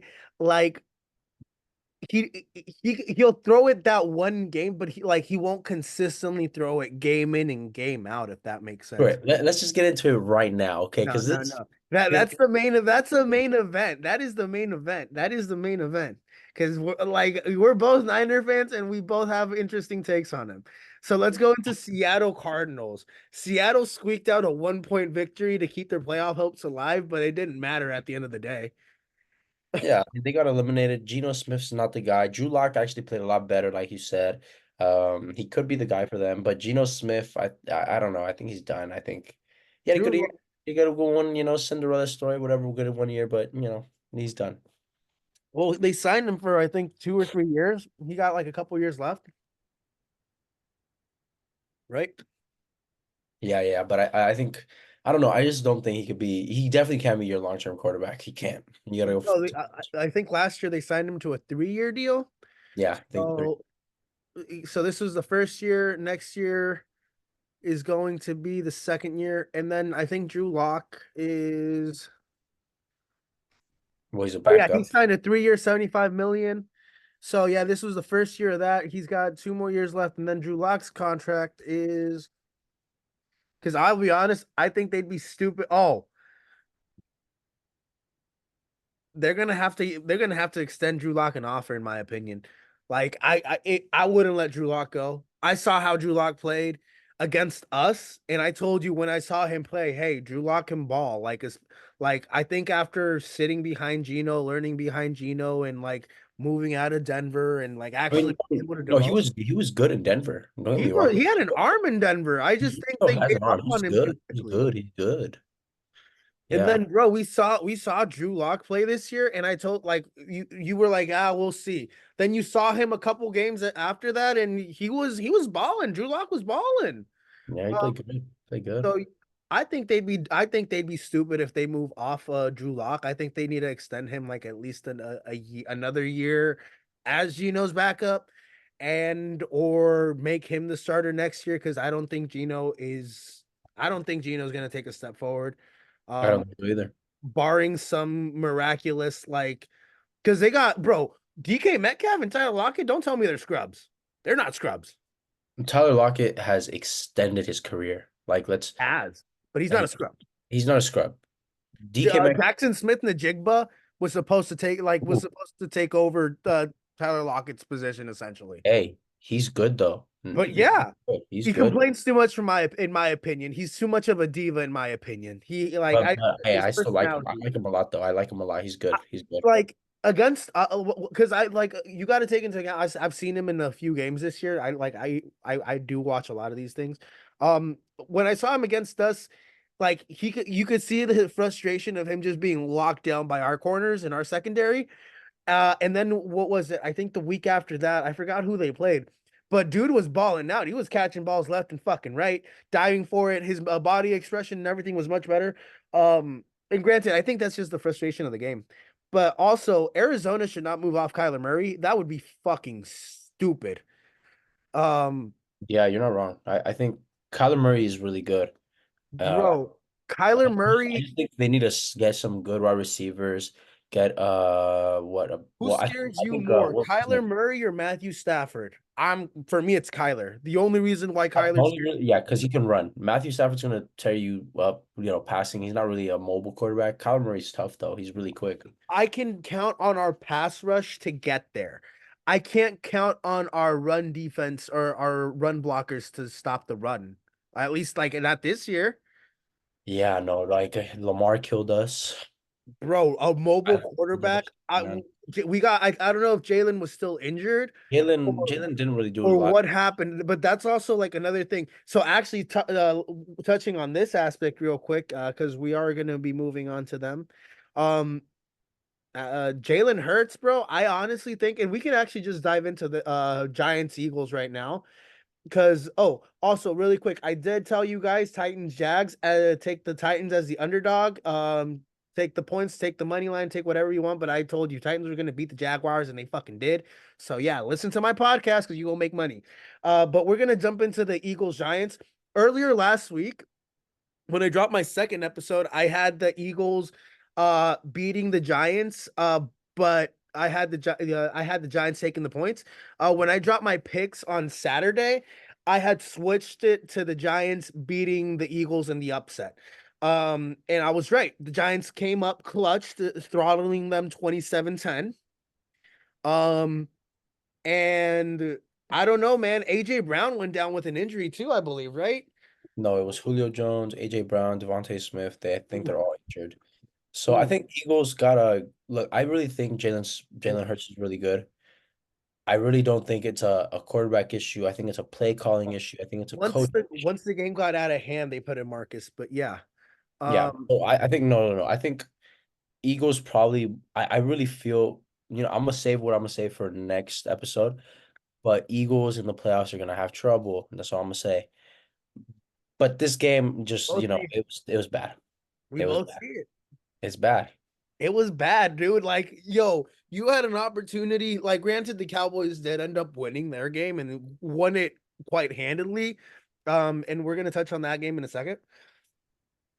But yo, you guys can't come out there with an opportunity to still get the 2 seed, with an opportunity to still, or not even the 2 seed, with an opportunity to still win your division, maybe get the 3 seed, and maybe like if something happens to Detroit, get the home field advantage. Y'all came out like that. Like, yo, what? So when it comes to a play calling perspective, the person that they need to call is Mike LaFleur. Mike LaFleur. Matt LaFleur's brother. Hear me out. So Mike LaFleur was under Kyle Shanahan in his offense. I think he was a receiver coach, and then when he went to the Jets, they drafted Zach Wilson, and there were glimpses of like I don't care what anybody says. I think we saw Zach Wilson play better under Mike LaFleur than we saw him play at any point, or than we saw him play under Nathaniel Hackett, even though there were a couple games where he went off. The reason why I think he went off was just because they said, fuck your playbook, fuck your play calls. I'm going to just do what I want to do. But Mike LaFleur with a real quarterback like Jalen Hurts, in the West Coast offense that West Coast Kubiak Shanahan offense that we run, would be a great play caller for Jalen Hurts, especially if he wants to keep Nick Sirianni's offense. With Mike LaFleur's touches on there and being Jalen Hurts play caller, I think with the DeAndre Swift, with They're, Devontae Smith and AJ Brown and all the weapons that they have out there and Jalen Hurts, Mike LaFleur would elevate that offense, if not Eric but their Bieniemy. offense isn't the only problem. Their defense hasn't been great this year either. So like Oh, 100%. they have to get a new play caller for defense or a new defensive coach because their defense has struggled like a But you lot. can't put up 10 points Bradbury, against oh the my lowly gosh, fucking Giants. You can't let them Bradbury has been getting destroyed this year. So they need Slay to move on. too. Slay too. Slay, I know Slay's a stud. Slay's a stud. Hey, But Bradbury's not good. I don't know. That And secondary. Debo called him They out. brought What? in Bird. They brought in Bird too. Kevin Bird, or is it Kevin Kyrie Bird from Tennessee? Oh, And Bayou? Byard, bro, that motherfucker in Tennessee was a stud. Don't tell me he wasn't. Yeah, but I mean, players can only do so much. I mean, your Oh, defense and covers 100%. have to But be like good. let's not act like they didn't bring in players. Now, this is also another thing that I don't think anybody's talking or pointing out. How is Jalen Carter going to react when some of the Georgia Bulldogs players aren't there next year? Is he going to be able to take a step forward and keep everything in house and be a mature adult? Because like we can't forget about the incidents prior to him getting into the league. And the main reason why it works with the Eagles is because of that what is it? That brothership, that Georgia Bulldog brothership that he has surrounding him. So is he going to be able to mature and take a step forward next year? I'm curious to see that. I don't ever wish negative on anybody, but there was just a lot of red flags for him coming into the league. And then I think he started off fine, but we've seen that defense take a nosedive, right? We've seen that defense take a nosedive. We've seen the offense. Bro, it's the Giants. You don't let them put up 27 points on you, and you don't just put up 10. Come on. Like, it'd be one thing if you lose 27-20, 27-23, but 27-10, like, come on. Yeah, that one was a disappointing game, but You guys came not out and were disappointing. down 24-0 by halftime. Yeah. I they got to play better. They got a lot to figure out. I mean, they had a good season. They went Oh, what 11-6. That's pretty decent, but They got a lot of things to figure out in the offseason because AJ Brown just had like how many players meetings have they had this year in Philadelphia? Because before today's game, they had another one last night. AJ Brown led it. yeah, who knows, man? But they got a lot to figure out. But Let's try Bears Packers. Should they keep Justin Fields? yes, I Really? think you trade down and maybe get another first, like a, a lower pick on first, and then get another second, and then you just build around Justin Fields. So is he Lamar? Draft. Does he have Lamar potential or Kyler Murray potential? I think he's a better passer than Lamar when he started. Yeah, Uh, I don't know. I think he really is a better passer than Lamar. Well, I don't know because At this point at this point in his career, if this was Lamar's second year in the league, yeah, Justin Fields is way better. You can't no. There's no doubt about that. There's no way. I don't know. Hold on. I'm actually looking at Lamar Jackson's like rookie year stats. I think no. Search up his second year stats, because Justin Fields I think has more arm talent than Lamar. Lamar's second year when he won his MVP, because you got to remember the second year that was Oh, his unanimous you're MVP year. right. Like You're right. he threw like his But he rookie wasn't year, really his rookie throwing year, that. he was 58%. He had a 58% completion percentage. Oh, but the second year he wasn't really throwing like Bro, now. Like now he's throwing. he still had Now 60, he's he slinging still it. had 66% completion percentage. Okay, search He up. still Look. threw for 3,127 yards, and he still threw for 36 touchdowns and 6 interceptions. He threw, not ran, threw, throw, pasar with his arm. 36. This is Justin Fields' third year. I'm sorry. Let's see. He Third had year, Lamar got injured. Remember that. yeah. But this year Lamar he got had what, injured. 9 interceptions, 16 touchdowns. Okay. Not the greatest year. Not the greatest year. So that's what I'm He was saying. injured, but he So was injured. does he have? That's why I keep saying, does he have Lamar Jackson potential? Does I he think have I Kyler Murray potential? Because or no, Jalen Hurts potential? I Because think we you haven't keep seen. him. I think you keep him because he's shown growth over the last 2 years or the last year when he played. Like he's In the shown a league lot of three. growth. Been in Yeah. the league three. I honestly think they made a mistake moving up not Mitch Trubisky, Matt Nagy. Matt Mm, Nagy would have bro, I don't care what anybody says. They drafted Mitch Trubisky, and with Mitch Trubisky, he still made the fucking playoffs. Um, I can only imagine what Matt Nagy would like. Granted, Matt Nagy as the offensive coordinator of the Kansas City Chiefs has been asked this year. Has been asked. No excuses. Has been asked with Patrick Mahomes, but they don't have any fucking receivers. And I would contest that they have better receivers in Chicago right now than the Kansas City Chiefs do. So I honestly think Matt Nagy, like granted this will never happen again, but Matt Nagy with Justin Fields, I think we would have seen Justin Fields take those progressions that we all expected him to take. Um, do you see Eberflus coming back next year? yeah, no. So No. you don't see the head. So in your perspective, No. is it either the head coach or the quarterback comes back? So I like think either yeah, I Jesse think has to yeah, come no, back. I think it's one of the two. I think it's either the QB or the coach that comes back. It's one. It's not both. It's either one or the Or other. you know what? It could be both. You think they both come back next year? I think they could come back. Yeah, actually. Because remember, Fields isn't the quarterback Eberflus drafted or wanted, or yeah, isn't the quarterback that he drafted, or it isn't this the quarterback for this administration. It was the last administration that drafted Fields. Yeah, then I think you can probably move off of him then, Eberflus. Oh, you move off of Eberflus if you're going to keep Fields. Yeah, I think you have to. Because if he's gonna feel that way towards Fields, then he's never gonna really give him the opportunity.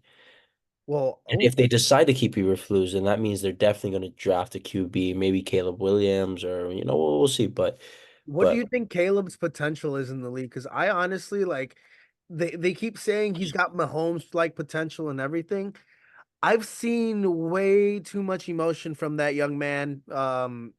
this I don't past know. college football Hey year. man, I don't know. I think I don't like, that NIL money will do something to you, you yo, know? that NIL money will definitely do something to you, but I just don't think he's I don't know where his mind or his head's gonna be at when he joins the league.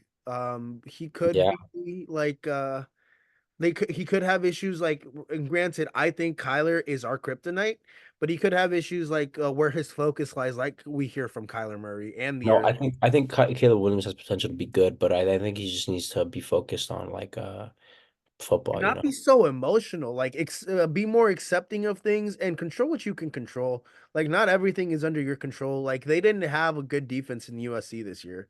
Granted, I didn't watch a lot of the games, but I could tell you that much from seeing the highlights. I watched some of the games, and I mean, Caleb Williams is a star. Like, don't get me Caleb wrong. Williams can ball, don't get me He's wrong. a star, yeah.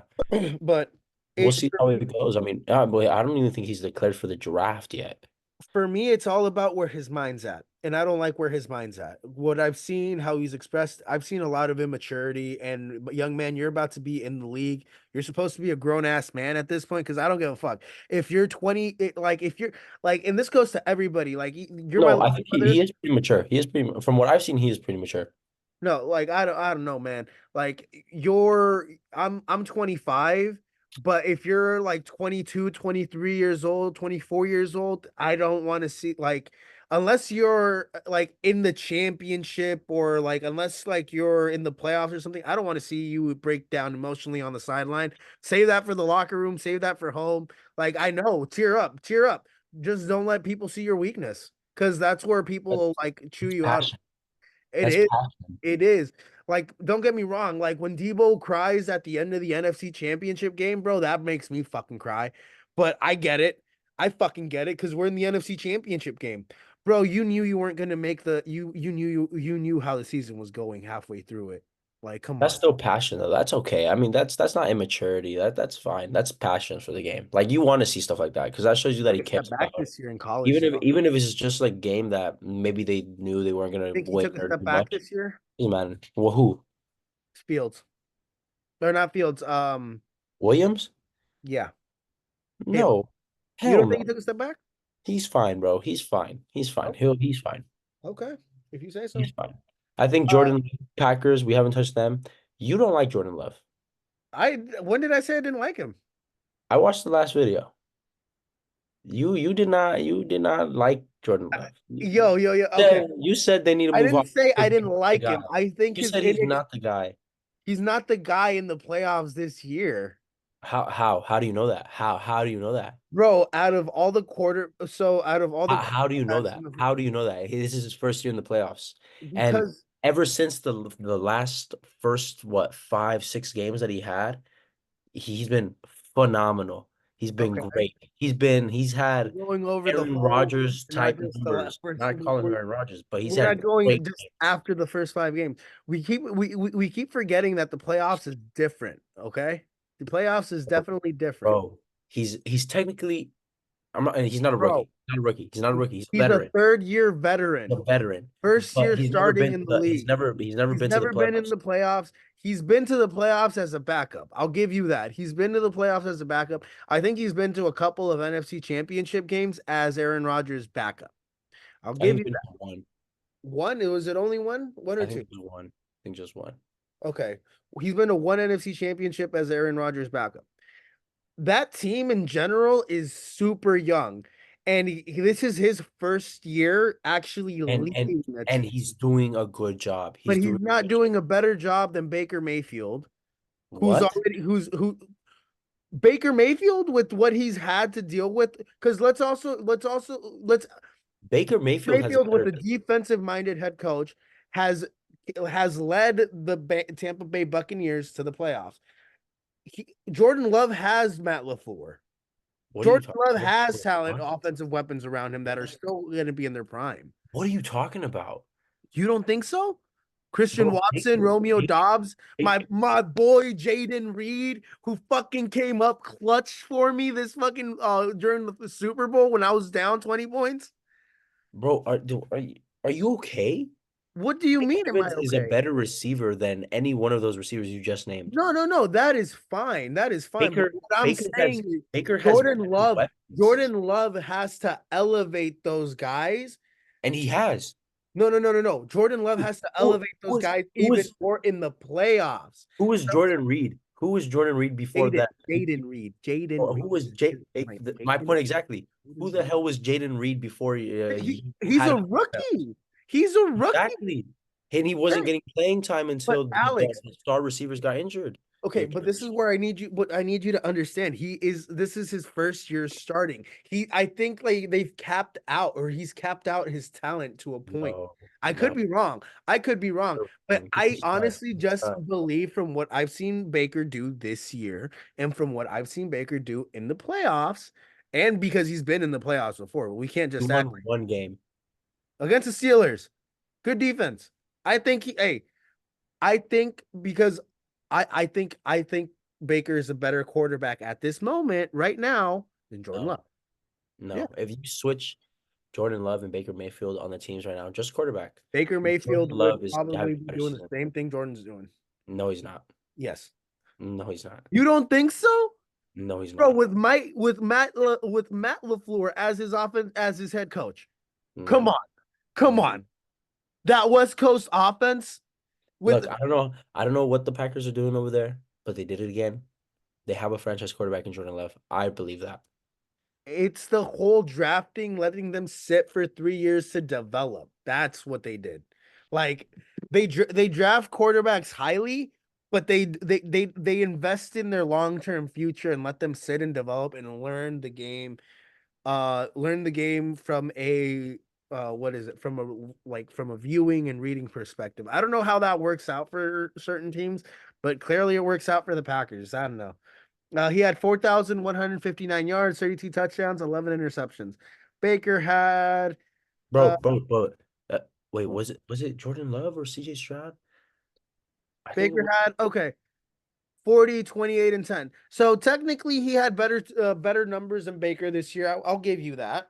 But in the playoffs, I genuinely believe Baker Mayfield is a better quarterback, or at least for the Tampa Bay Buccaneers, he'll be able to elevate that experienced roster, well, who's already at a higher level. Because you also got to take into account who can elevate who more. Jordan Love cannot elevate the roster Yes, more than he's currently yes, he elevating can. right. He's literally doing it. His receivers are injured, and before they were injured, you didn't even know who Jaden Reed was.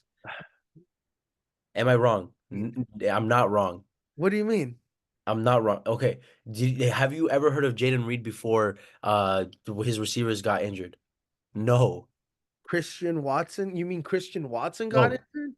Yeah. Did you know who Jaden Reed was before Christian Watson and Dobbs got injured or whatever his name is? N- No. I started hearing his name more as more No. touchdowns he Stop scored. it. You didn't. You didn't. You know why? Because he was a practice player and then he got signed to active, whatever he called. You know Hey, I'm hey, but he balled out. He balled out, and you want exactly. to know what he did? He put a But why 26 did he on ball his out? back. Because Jordan loves that guy. Put some respect on his name. Just saying. Hey, Jaden Reed is his new favorite receiver. Let's be real. Mm, Jaden Jaden Reed is his new deserves favorite. a little upgrade in pay or whatever, but That's my guy. that's because of Jaden Jordan Love. Reed, that's my guy. That's my guy. Okay. No. We're gonna go over we're gonna re-rank the QBs later on in the next episode, and then right before the playoffs, we'll give the playoff bracket. Moving on to we already did Packers, Bears, Cowboys, Commanders. I also told you guys, so real quick, recapping. Eagles, Giants, I told you guys to take the upset. I told you guys take Giants on the upset on Friday. I hope you guys listen because that's a money pick. I told you guys to take Cowboys on the money line.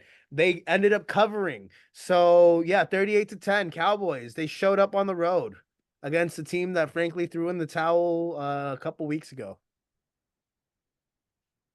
Look, Cowboys really needed, I think, just a win for the seeding, right, for the number 2 spot. Well, to But secure it. yeah, to secure it. But I mean, the Commanders not good. So they had a really easy game. Bro, This did Dak play the entire game? I think Dak actually played maybe just a half. Actually, I don't think he played the whole game. Let's look. No, bro. I think they played. He had 36 attempts. Oh yeah, he probably played the full game. Yeah, that's kind of crazy. Did he play the third? When I'm just trying to understand. Like, when did you take Look, him out? they took him out probably in the fourth, like because Cooper Rush, they probably just ran the ball. Cooper Rush, threw a little, but Because Cow at 35-10, yeah, I mean, we don't gotta, yeah. I think this game is quick. I mean, we don't gotta spend too much time. Cowboys, good it was team. 35-10 going into halftime. Yeah, they dogged them.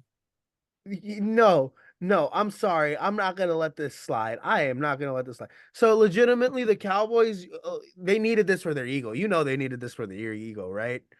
Because they suck on the road. They've been garbage all year on the road. And the last game of the season, they go to the Commanders. They put up 38-10. And why? Because it's the Commanders. They're the worst defense in the fucking league. Sorry for pardon my French. And they needed that momentum, like, oh, we can win on the road and we can put on the show, defense and offense. And now I'm gonna have to hear Skip Bayless talk all week how he's ready for the Niners and he's ready to beat us at the championship game and he's ready to make a Super Bowl because they just beat the Commanders 38-10. Yeah, he's not ready for us. Sorry. They're not ready for us. They're Look, worried. look, Cowboys. They're not a bad team. They're a good They're a team, great team. but They're a but great but team. they're just They're a not good team. a Bro, team they're that gonna compete with us. But they're a great team. They have in my opinion, they're gonna make it far this year in the playoffs, but they're not ready for the Niners. They're not. they're not. It's not. And But let's get into the Niners then now. oh, actually, no, we got one more We game. got we got the Bills and Those Dolphins. Dolphins, bro. Dolphins blew it. No, Dolphins should have won. They should Dolphins have won. blew it. But the issue with the Dolphins is that they choke against good teams. When they play the Niners, they lose. When they play the Ravens, they lose. When they play the Bills, they lose. Even though they should have won this one, lucky They touchdown lost. pass. Well, I don't. Wait, what? Hold on. What? Hold on. Wait, what? Wait. They should have won this game, but when they face good teams, they lose. What? What? What They type got of lucky. nonsense is this? No. They should have won this one. They lost. They They should have do what won they though. always do against good teams, except the Cowboys at home, No. because the They should. Cowboys suck on the road. That's what I'm saying. They choked. They should have won this one, but they choked it. That's what I'm saying. When Hey, they face good teams, they choke and they lose. shout out to Miami. I just want to say thank you, Dolphins, for beating the fucking Cowboys and making sure we got the fucking 1 seed. Hey, like real one to Mike McDaniel. That's my guy, my offensive coordinator over there leading the Dolphins. But other than that, yo, Tua, you think Tua, how much do you think they're gonna pay Tua? They're gonna probably pay him a lot because I mean he You wasn't think the they're gonna bring MVP him back? conversation at the beginning, but they have to bring Tua back. They have to. Tua's Yeah. not bad, but I think for me, look, I think the Bills should have lost. They really should have lost. I don't like Josh Allen. He throws too many picks. He had like 18 picks this season. Jesus Christ, 2 interceptions. Yeah, so Tua, what are you doing? Sorry. Like Josh what? Allen is not. Yeah, the Tua, Bills game was disappointing to watch. It really was. Tyreek Hill, that was a disappointing end to the season. Fucking 7 receptions, 82 yards, 1 touchdown. I granted seven That's receptions, good. 82 That's yards, good. 1 touch. That's That's good. great. That's great for any other receiver than Tyreek fucking Hill. I'm sorry. That's Like the standard for Tyreek Hill, at least for me this season, has been 100-yard games plus a touchdown, maybe 10 receptions, maybe 4 receptions, but 150 yards. Uh, for me, 7 receptions, 82 yards with touchdown, not enough. Not good enough. Not good enough at all. That's why they lost 21-14. That's not where they lost. If you watch the game, they Yeah, had Tua sucked.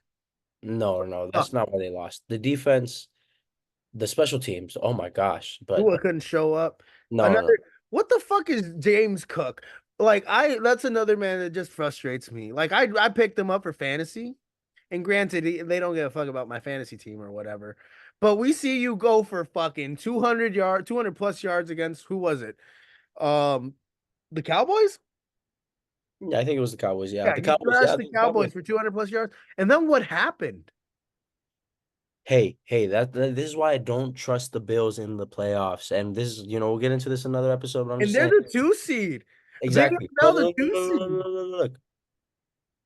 Bills are trash. I'm telling you now, they're I not feel good. we're gonna break down the playoff bracket later on this week too, because yeah, like last week I had like the Bills over the Chiefs because the Chiefs are also struggling. Like, don't tell me they're not struggling. And let's be honest, if the Chiefs had to face the Bills, the Chiefs would have been in a lot of trouble. Yeah, probably. I mean, the Chiefs got have a receiver problem, but it's okay. I mean, they'll be better next year, But let's see what else we got. All right, so we are back here with my little brother Alex. We are doing Niners Rams. Are you ready, bro? Yes, All I'm gonna let right. you start. I'm gonna let you start. Go. Yo, I again, I told you this year, I told you, I think last year at the end of the season when the schedule came out, we were going to lose one of these games, right? I'm pretty sure I told you. I thought we were going to lose the first one in LA, but we ended up losing the second one. And I'll be real with you. I'm okay with it. You? I'm okay with it.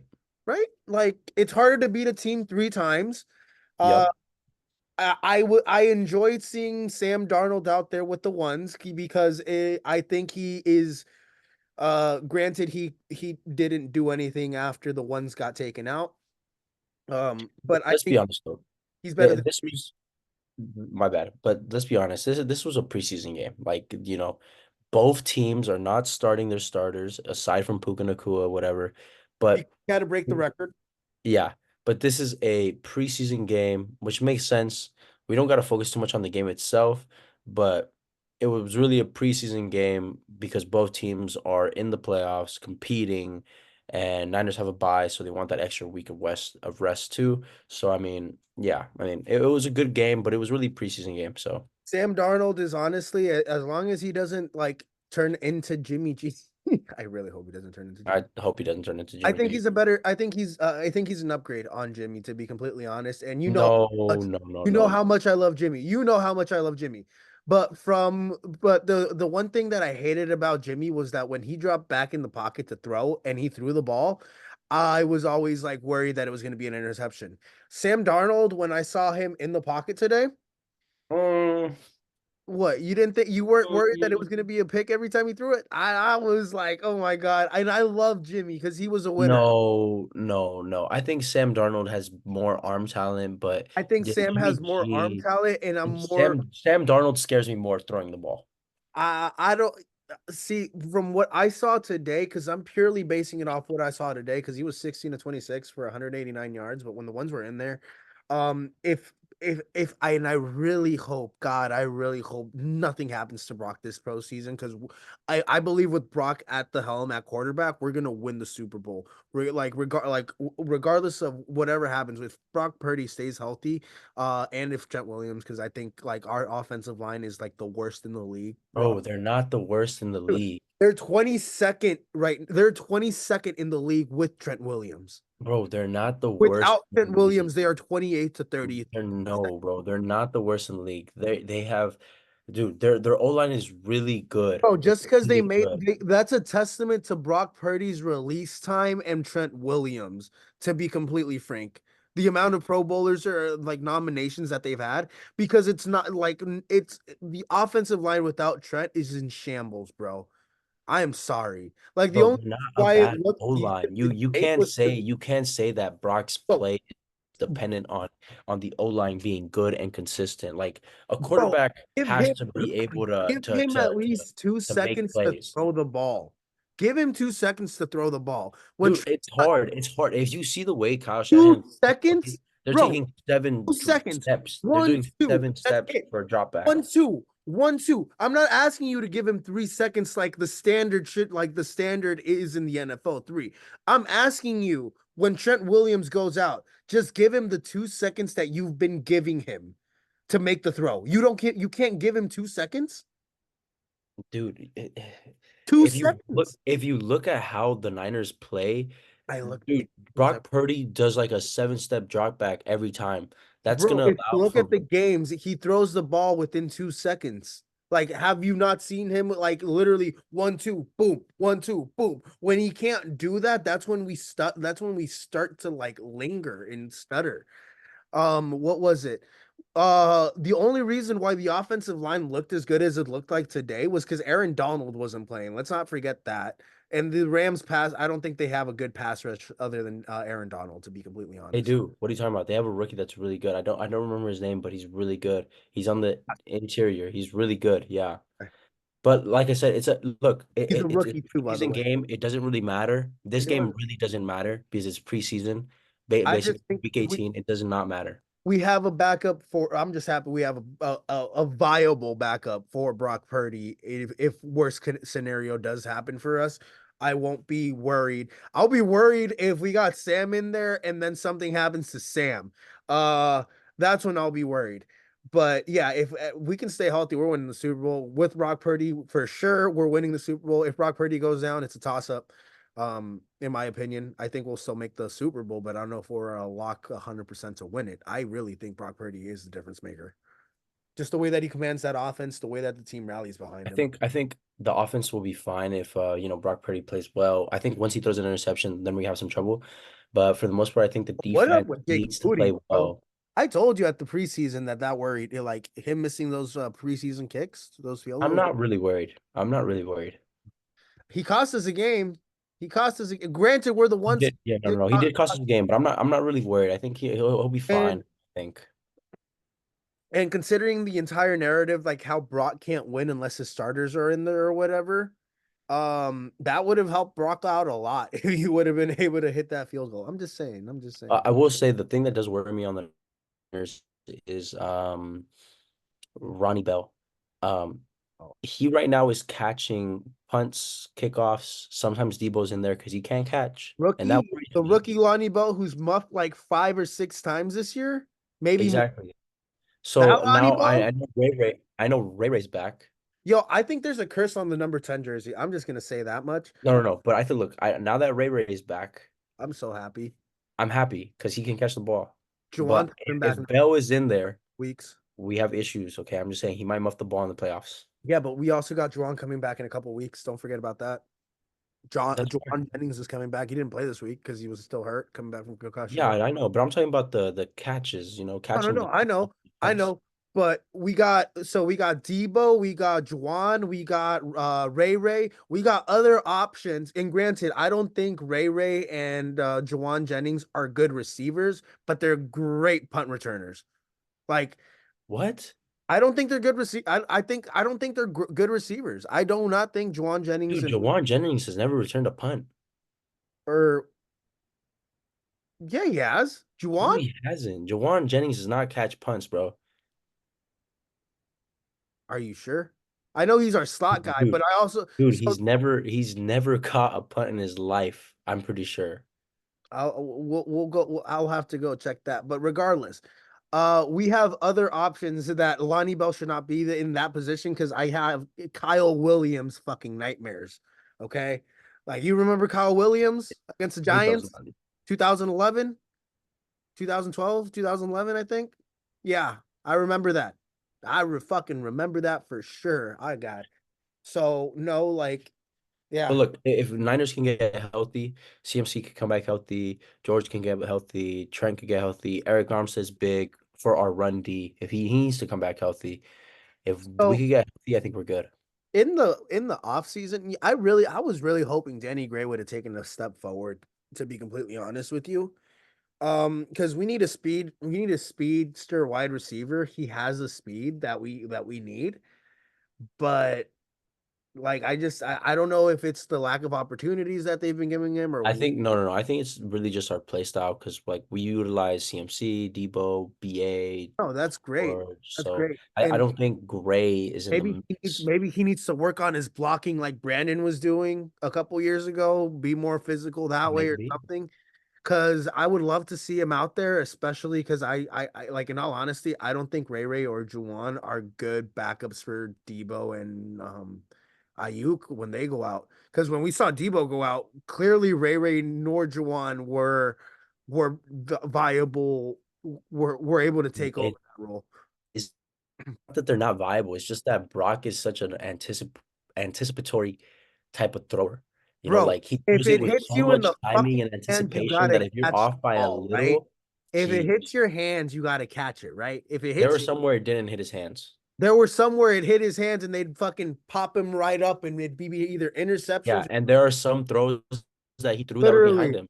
No, that's and I understand that, but if it hits your hands, you got to catch the ball, and that they couldn't do that. If it's behind, Legitimate. I'm gonna throw. When Next Debo time I was see gone, you, the I'm gonna only throw a players that football were at catching the you. ball were the ones that we could rely on catching it, like Debo, Kittle, Ayuk. They were obviously catching the ball, but when it came to You'd be the worst Juwan, quarterback ever.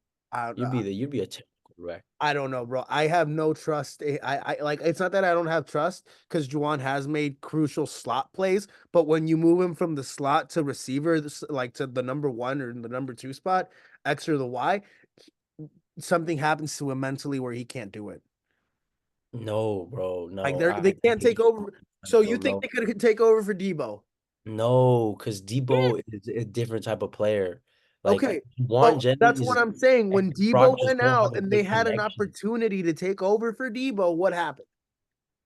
No, bro, no. I don't know. Juwan Jennings can catch the ball. Okay, some of the plays are his fault, some of them aren't. Like You know, slot, he's a great slot receiver. He's not an outside receiver. Not like at least not like Brandon Ayuk or like Debo, especially not sure. like Debo. I'll give And you that. I'll give you or if we just want to go from a receiver perspective, it's definitely not like Brandon Ayuk. that. No, yeah. But he's not bad. He's good. He's He's a good. good. He's a He's a good decent receiver. receiver. He is a reliable slot receiver. I will You know, give. I actually saw him. I actually saw him at the mall. Oh, really? When? Yeah, Juwan? like a while ago. Yeah, Juwan Jennings. Yeah, I saw him at the mall. Very crazy. Shout out, Juwan. Yeah. It's not that I don't appreciate or love you guys. It's just like my heart broke when I saw those like those balls being thrown your guys' way, and a couple. It was more than once or twice that I saw Bro, the you have ball. to realize though that some of it is Brock's fault. Like you can't say, "Oh, it's the I'm own not. line." I'm not gonna Oh, say it was the it's not receivers. Brock's fault, but when I see Brock hit your hands and you can't come up with the catch, I will say that's your fault. If it hits you right in the hands, right here, that's your No. fault. Yeah, that's your fault. All right. Well, that's all I gotta say on it. Yeah, you excited for the playoffs next week? We'll talk about it next episode. No, I know. I got you. Yeah. Oh yeah, ladies and gentlemen, that was my little brother Alex PH. He knows the Bay Area stock market, not stock market, the Bay Area real estate market very well. If you guys are interested in buying a home, I will be adding his contact information to the end of this video so you guys can reach out to him. Again, Alex, I appreciate you for being here, bro. You'll be back with me later this week for a couple more episodes. So yeah, bro, thank you. Thank you very much. Thank you very much. I'll talk to you guys soon. Later, bro. Deuces. See ya. So, one final recap of my picks. I said take Steelers over the Ravens and the points. I was right on the money line, right on the spread, and right as my pick. I said take the Patriots over the Jets. Let's move on, guys. That was horrible. Disappointing. Good for the Jets, though. They finally overcame it. And hey, shout out to my ex-defensive coordinator, Robert Saleh. You finally got a win, my guy. You finally beat Billy. Woo! There you go, bud. Good for you. I said take Tampa on the money line over Carolina because I did not feel comfortable on the point spread. And if Carolina knew how to score a fucking touchdown, just one, I would have been right on the spread. But again, I said take them on the money line, not the spread. I said I was shaky on it. So I was right on the money line. I was right with my pick. I was wrong with the spread. I said Dallas over Commanders on the money line. I was right with the money line. I was right with my pick. I was wrong with the spread. It looked early on like the Commanders were going to make it a close game. But by halftime, that game was over and Dallas blew them out. Again, good for Dallas, but I told you guys, take them on the money line. I wasn't comfortable with the spread. And yeah, I took the money line myself. Told you guys to take the money line. And if you took the money line and you took this and you took Cowboys and the points, good for you. You made some extra money. If you took my pick, just the Cowboys on the money line, you made some money. If you went with the Cowboys and the Commanders on the points, sorry guys. Then I said take the Lions over the Vikings and the points. And guess what, boys and ladies and gentlemen and everything else out there? I was right. Money line, my pick, the spread, everything hit. There you go. So on the 5 flamin' hot picks, on my picks, I went. My picks were 6-1. I'm sorry, not my picks. My picks on the flamin' 5 hot ones were 4-1. 4-1 on my picks on the 5 flamin' hot, because I said take Tampa and Dallas on the money line. I said Lions and Steelers with the points, and I said Patriots with the points, and that's the only one I got wrong. N-Xtra hot upset. I said take the Titans and the Giants. Both of them hit. Titans upset the Jacksonville Jaguars. I said take the points plus the Titans to beat the Jacksonville Jaguars. Titans upset the Jags. That was a hit. Giants beat the Eagles. Oh, and they didn't just beat the Eagles. They thrashed the Eagles, ladies and gentlemen. Oh, boy, oh, boy. I said, yeah, Giants. And I remember, guys, I told you last week that I might change that pick later on, and I did at the end of the week. I said Giants over the Eagles because I was just thinking about it a lot more. And, guys, it happened. It hit. And with that being said, my overall record for the spread this week was 4-3, 2-3 on my 5 flamin' hot. That was the only downside on the spread. 4-3 if you include the upsets. My record on the money line was 4-1 with the 5 flamin' hot. If you just bet the money line. 6-1 if you include the upsets. My upsets, both of them hit. Yeah, I know how to pick the upsets because I'm smart like that. And then my overall personal record, because if you followed the way that I picked the teams, you would have known that I picked the money line. Again, and I will emphasize these things a lot because I like to be right. My record was 6-1. And that's a good week for me, guys. So pay attention, stay tuned, enjoy, watch, because I can monetize this YouTube channel by getting more subscribers and all of that. But I might monetize it, and you can monetize too. You can monetize with my YouTube channel too if you follow my picks and bet like I bet, because you'll have winning picks. Unlike Nick Wright, whose first 2 letters of his name is WR, which is the same first 2 letters as wrong. So you want winners? Come to your boy over here, okay? So yeah, that is my recap of my picks for the week, ladies and gentlemen. Moving on. Announcements and updates. So sports update. Since talking to my little brother, Ron Rivera has been fired from the Commanders. Wish Ron Rivera all the best of luck. I do see I don't believe he's done in the league. I think he'll be a defensive coordinator somewhere. I don't see him being a head coach again. At least not this season. Maybe in a couple of years if he has a great run as a DC again. If he wants to be a head coach, but considering how defensive coordinators are being paid now, I could see Ron Rivera honestly just staying, being a highly paid defensive coordinator. So yeah, that is my take on Ron Rivera. Alex and I will probably discuss later on where Ron Rivera might be a good fit as a defensive coordinator or as a head coach if he gets another opportunity. Bill Belichick has also said he is open to having a GM. And that is actually great. Personally, I think that's great news because I didn't want to see Bill Belichick go. And if he's open to bringing in somebody that can help him scout talent, that can help him just bring the team back, the Patriots back to where they were. It's going to be a great future for him with the New England Patriots. They'll probably bring in another. Actually, Bill O'Brien, I think, is a decent offensive coordinator. He knows NFL football. Bailey Zappi is not a good quarterback. the entire roster, we have to be honest, it's Bill's doing. And if he's really able and open to letting a GM come over, take over personnel, I think Bill is a great coach. And with Bill O'Brien there, or even Josh McDaniels if he wants to come back, that would be great for Bill. And I think bright future would be in store for the Patriots, especially because Bill Belichick's knowledge is unmatched.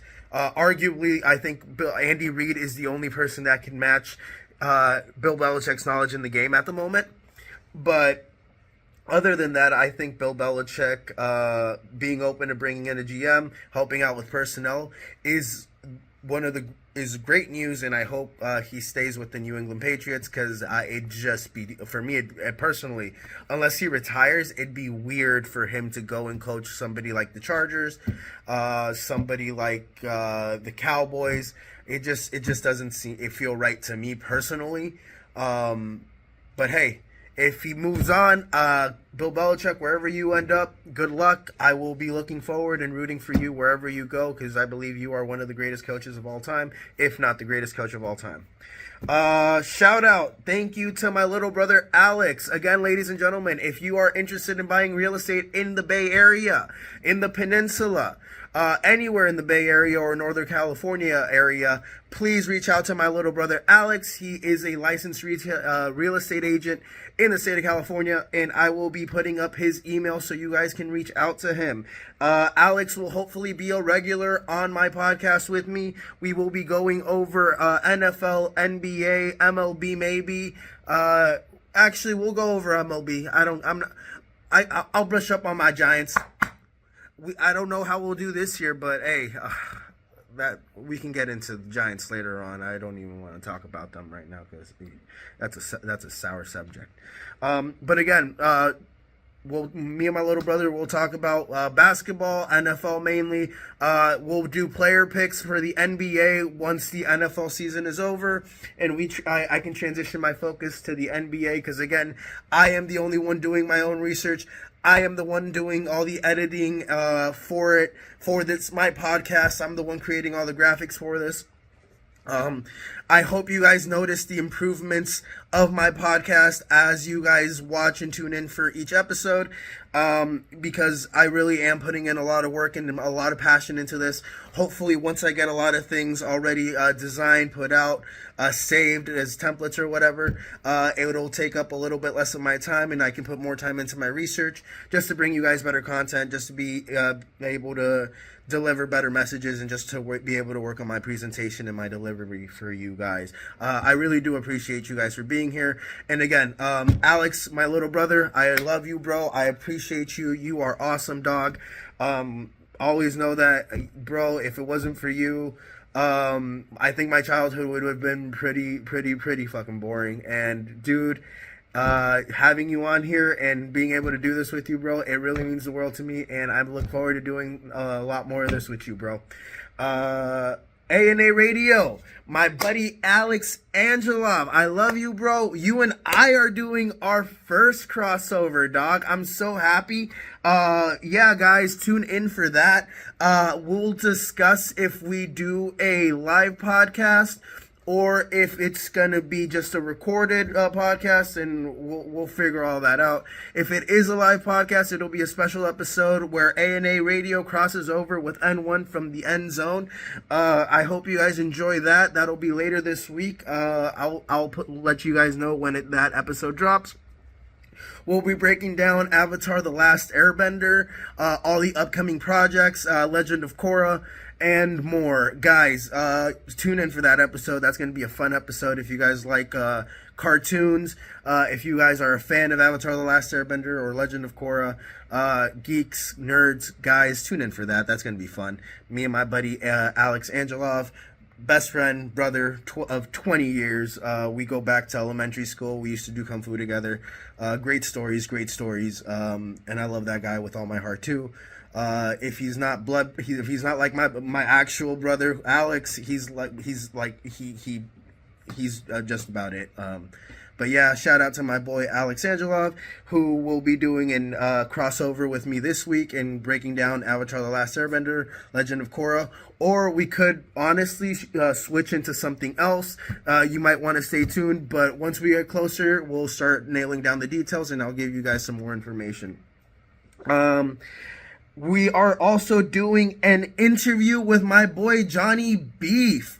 I sit down with Johnny Beef and I basically interview him about his life and I just talk about his experiences, his journey to California and where he is in life now and what he hopes to obtain and do here in the near future.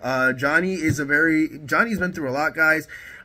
He's, in my opinion, his story is very inspirational, and he's got a very bright future ahead of him. And I just hope you guys are interested in hearing his story because he's overcome a lot, and where he is today, I truly admire him. So guys, yeah, stay tuned for that. I will be dropping another special episode, an interview with Johnny Beef. It'll probably be an interview empowered by positivity mixed together. Yeah, Johnny Beef, love you, bro. Can't wait to have you on. Again, his last name isn't Johnny Beef. I call him Johnny Beefcakes, just because when I met him, for some reason, he just looked like a beefcake, the way he walked and the way he presented himself. And yeah, it just kind of stuck. So yeah, Johnny Beef, I love you, bro. I hope they still call you Johnny Beef where you work at, because, hey, you my beefcake and I love you, my guy. Also, topic-oriented episodes. So I don't know if you guys are gonna notice by the time this episode comes out, what's it called? My episodes are gonna be more topic focused. So rather than mixing NFL and movies, I'm just gonna be talking about NFL an entire episode. I'm still gonna have my closing segments, announcements and updates. I'm still gonna have empowering with positivity. I'm still gonna have my closing goodbyes and everything. But my episodes are going to be more topic oriented. So for example, this episode that you are currently watching, it's basically an entire week 17 recap between me and my little brother. And then recent updates as they're going on right now, because I am currently watching Fox Sports and Get Up right now on ESPN. I'm watching Undisputed right now on Fox Sports 2, just to get latest news, latest updates of what could happen, any breaking news, just basically breaking news, and just give it to you guys live here. So you guys can watch it later today in my video. But yeah, so it's just more topic oriented. That's why when I do the crossover with my buddy Alex, and that's just going to be an entire episode of us breaking down Legend of Korra, Avatar: The Last Airbender, the live action movie, the projects, the animated projects that are upcoming. I believe there's also a story, a graphic novel that's going to be coming out. So we might even break into that. Ooh, guys, that's going to be a special episode. I'm actually really excited about that. If you're into, again, Avatar, if you guys haven't watched it, go watch it. It's something I look forward to watching with my daughter someday. And Legend of Korra as well. I think for girls especially, it's important. Empowerment, equality. Not just saying the words, but like it actually shows you how a female should be, feel empowered. It shows you how they fight, I guess, for their equality, and then at the end, I think it's a beautiful ending from out of nowhere. So yeah, go watch it, Legend of Korra. And me and my buddy Alex are gonna break that, and then an interview with Johnny Beef. That's also another topic-oriented episode where it's just surrounding Johnny Beef. Sit down with me we sit down for about 30 minutes to an hour, maybe a little bit more, and we just break down his life and just talk about life and exchange stories, I guess, and yeah, share that with you guys. So those are announcements and updates, guys. Let's do this. So an extra take, before we go into empowering with positivity, I wanted to touch really briefly on the Cat Williams interview, and one of the things that he said about Elon Musk and sending things out into space. So what he was referring to, and this is all public knowledge, I'm not breaking any news. You guys could go do your research. There's articles been written about this, and especially like with the whole Tesla bot that's been dropped out, the videos of the Tesla bot and everything that's already been released about the Tesla bot. I'm not breaking any news. You guys can literally go out there, find this public knowledge, and do your assumptions. So Elon Musk, who is the owner of X and Tesla, is also the founder of, or the owner of SpaceX, I believe, right? Or a major investor, but he has obviously he has something to do with SpaceX. There is a planned mission to Mars, I believe, in 2029. If you guys, I'll post the article, or I will find the article in probably one of my next videos, or maybe at the end of this video. If you look at the description, I'll post a link to the article. But basically, they are planning a mission, SpaceX mission to Mars in 2029. Now, they also have the Tesla bot that is currently being developed in production, and you guys have obviously seen the videos that have come out of the Tesla bot, and how exciting that is. Now, I haven't heard this from anybody. This is just me putting things together because I don't know, sometimes when 1 + 1 = 2 and 2 + 2 = 4, I'm assuming that we are sending people to Mars in 2029, and there is a possibility that mission that they were originally planning in 2029 gets to Mars gets delayed and pushed back even more. So what that also means is the Tesla bot can develop, has time to develop. And now this is just my take, especially because Cat Williams touched on it on the on the Club Shay Shay interview with Shannon Sharp. Guys, go check it out. It is a great interview. I have gone back and watched it because I am going to be doing Empowering with Positivity about Cat Williams' life, because I'm not going to talk about all the negative and sensitive stuff that he covered. Guys, you got to watch that interview for that. But I do want to emphasize the positive things about Cat Williams' life, and I will talk about that here in a bit. But just going back to that topic that he very briefly, you got to watch the interview, or else you're gonna miss what he says about Elon Musk sending things and all that. Okay, and this is what I think he is talking about. So we have the Tesla bot being developed by Tesla. To do factory tasks, or to do I don't know what they're trying to do. Factory tasks, or to build houses. So that's also my other thing. How we don't know how strong these things can be, right? So by the time 2029 rolls around, how developed will the Tesla bot be? And could we put 1 or 2 or maybe 5 or 10 of these things on a SpaceX ship and send it to Mars with these people? So because they might be trying to develop and dude, I'm a fan of this. I don't know about you guys. I know how you guys feel about this. Especially environmentalists and everything, but I am a fan of trying to populate or take over Mars. And who knows, maybe we encounter aliens out there. I am a believer. I watch Star Trek. Actually, that's something Alex and I will also get into from A&A Radio. We're both huge Star Trek fans.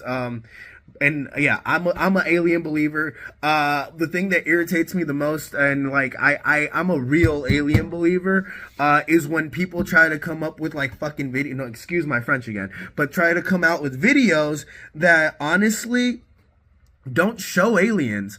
It's bro, we can shoot videos in 4K, but we still can't get but we still can't get a fucking video of aliens clearly. Oh, they got something. Okay, I get it. Maybe they do, maybe they don't. But come on, bro. I don't know, man. And I like there are there are images I believe out there that are like legit like hardcore concrete evidence that of aliens that like do exist. If you guys go out there, do your own research. Yeah, go check that stuff out. But again, so my conspiracy or my crazy thought, and I want to put it out here on YouTube. So what day is it today? Monday, January 8th at 7 a.m. Okay, ladies and gentlemen, I am letting you guys know that I honestly believe that whenever the SpaceX mission to Mars happens here in 2029, or because it's either 2029 or it gets pushed back. Even if it gets pushed back, I like that Tesla bot. If it gets pushed back, it's even better for the Tesla bot because it'll be even more developed.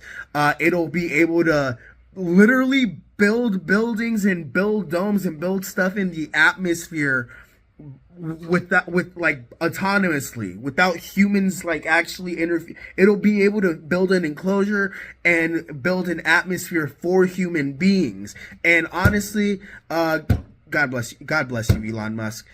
Like I don't know what people like. I don't care about all the negativity. Like for me, that is insane. If you really are trying to do that, that is crazy. I am a fan. I don't want to go to Mars, but kudos to you. You are revolutionizing the world, or you are at least investing in revolutionizing not just our world, but another planet. I don't care if people give you backlash for it.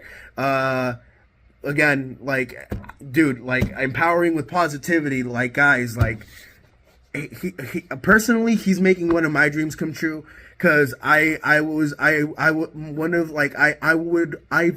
wanted to see us do something in space. I've always wanted to see my generation, do something or see something be done in outer space. We haven't seen that, or at least I don't think my generation has really seen that. And again, I'm from I was born in 98, ladies and gentlemen. So the going to the moon, that was before my time. Okay. Going to Mars, building a building or building an atmosphere, doing something on Mars with people and like actual autonomous AI robots, guys. That's incredible. And we are really blessed in a time where technology is improving. And I know a lot of people are afraid of it, but learn more about it, embrace it, just be aware of it.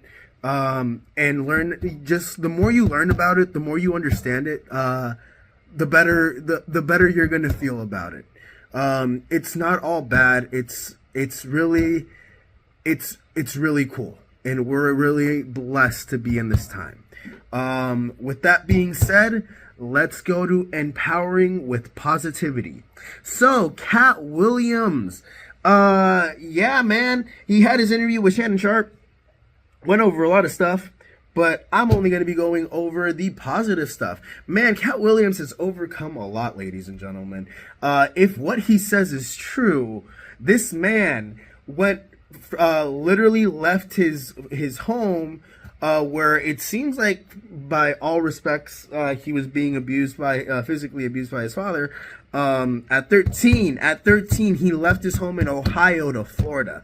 And I don't know, maybe at that point in time, how old was he when he was 13? He might have been it might have been the 80s, might have been the 70s. I don't know how old Cat Williams is. It might have been the 80s. I don't know how you let a 13-year-old boy just leave and go to Florida on a what is it, like hitchhiking or whatever, but apparently he did that.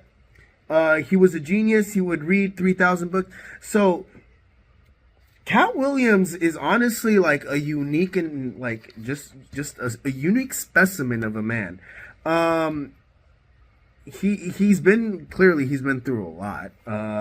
I'm not gonna say he hasn't, and granted, he put himself through all those situations. But to put himself, and guys, this is what I mean. Like sometimes when I say you have to sacrifice comfort, sacrifice some of the things that you love to put yourself in a position of greater success and just to find your happiness, Cat Williams did that. He did that at a very young. Granted, he did that at a very young age. But again, we're never too old to pursue our happiness. We're never too old to start something. Cat Williams even said he thought he was too old. And again, his story goes in and out, and that's why I need like a solid timeline of what he says to make sure it's like concrete. But again, if everything he says about himself, I'm not going to talk about the other people and none of that. No. If everything about himself is true, what he says is true, guys, like that is the true definition of what sacrifice for success is. And to be in a position where he has 12 comedy specials, he writes his own material, and he's honest about who helps him with his material. He goes to comedy specials where he knows some comedians aren't getting paid or aren't getting paid the same amount as others, and he goes and he actually gives them money. And there's comedians that actually attest to that. Guys, like he doesn't just like that's how you build people up. That's how you make sure you take care of others while taking care of yourself. And what I mean by that is he is making sure these people know that they're appreciated, that they know that, hey, like whatever happens to you, I know like I'm not going to be there for you all the time, but just know that you have a friend in me that you can talk to, tell me your things, tell me your stuff. Granted, he will use some of it against people, but just the fact that he's able to be put in a position where he is today, where he picks and chooses what he wants to work in. He funds himself completely. He's a self-made man, and he's been apparently self-made since the age of 13 at least. Maybe younger. His IQ, I think he tested out at a 163 once. He used to read about 3,000 books a year by the age of 7 or 8. He did whatever he literally did whatever he needed to do to make money. Like, like, I'm not saying go steal car radios like he did, cause guys, no, don't do that. That's not cool. That's not right. People spend money on their shit like that. Like, that ain't cool. But just the grit, you gotta admire the grit, the grind to do whatever it took to get himself to the position that he is today. Because he really did eat shit. He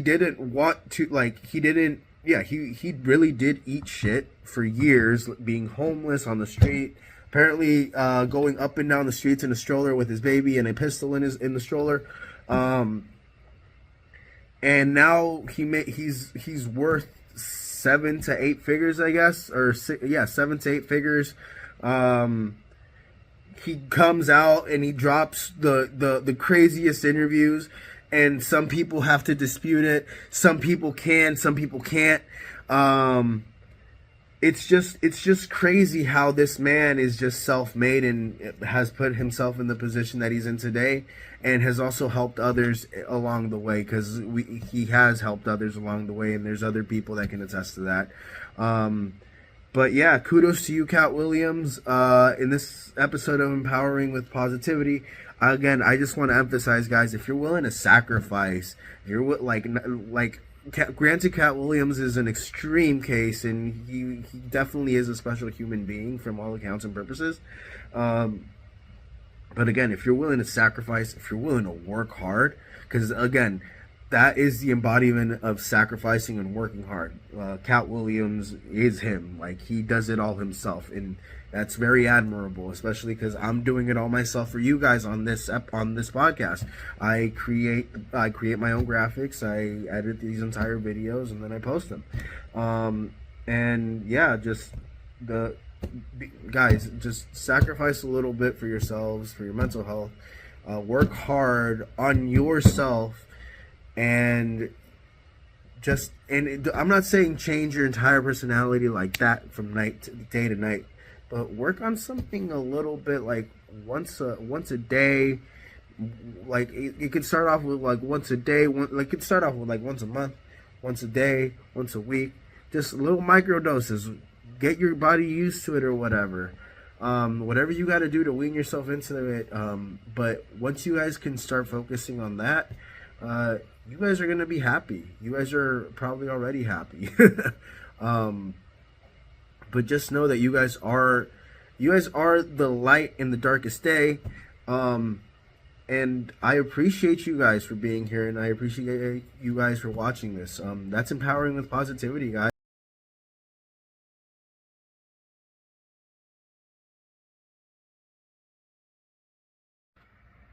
In this episode, my little brother and I recapped the entire Week 17 schedule.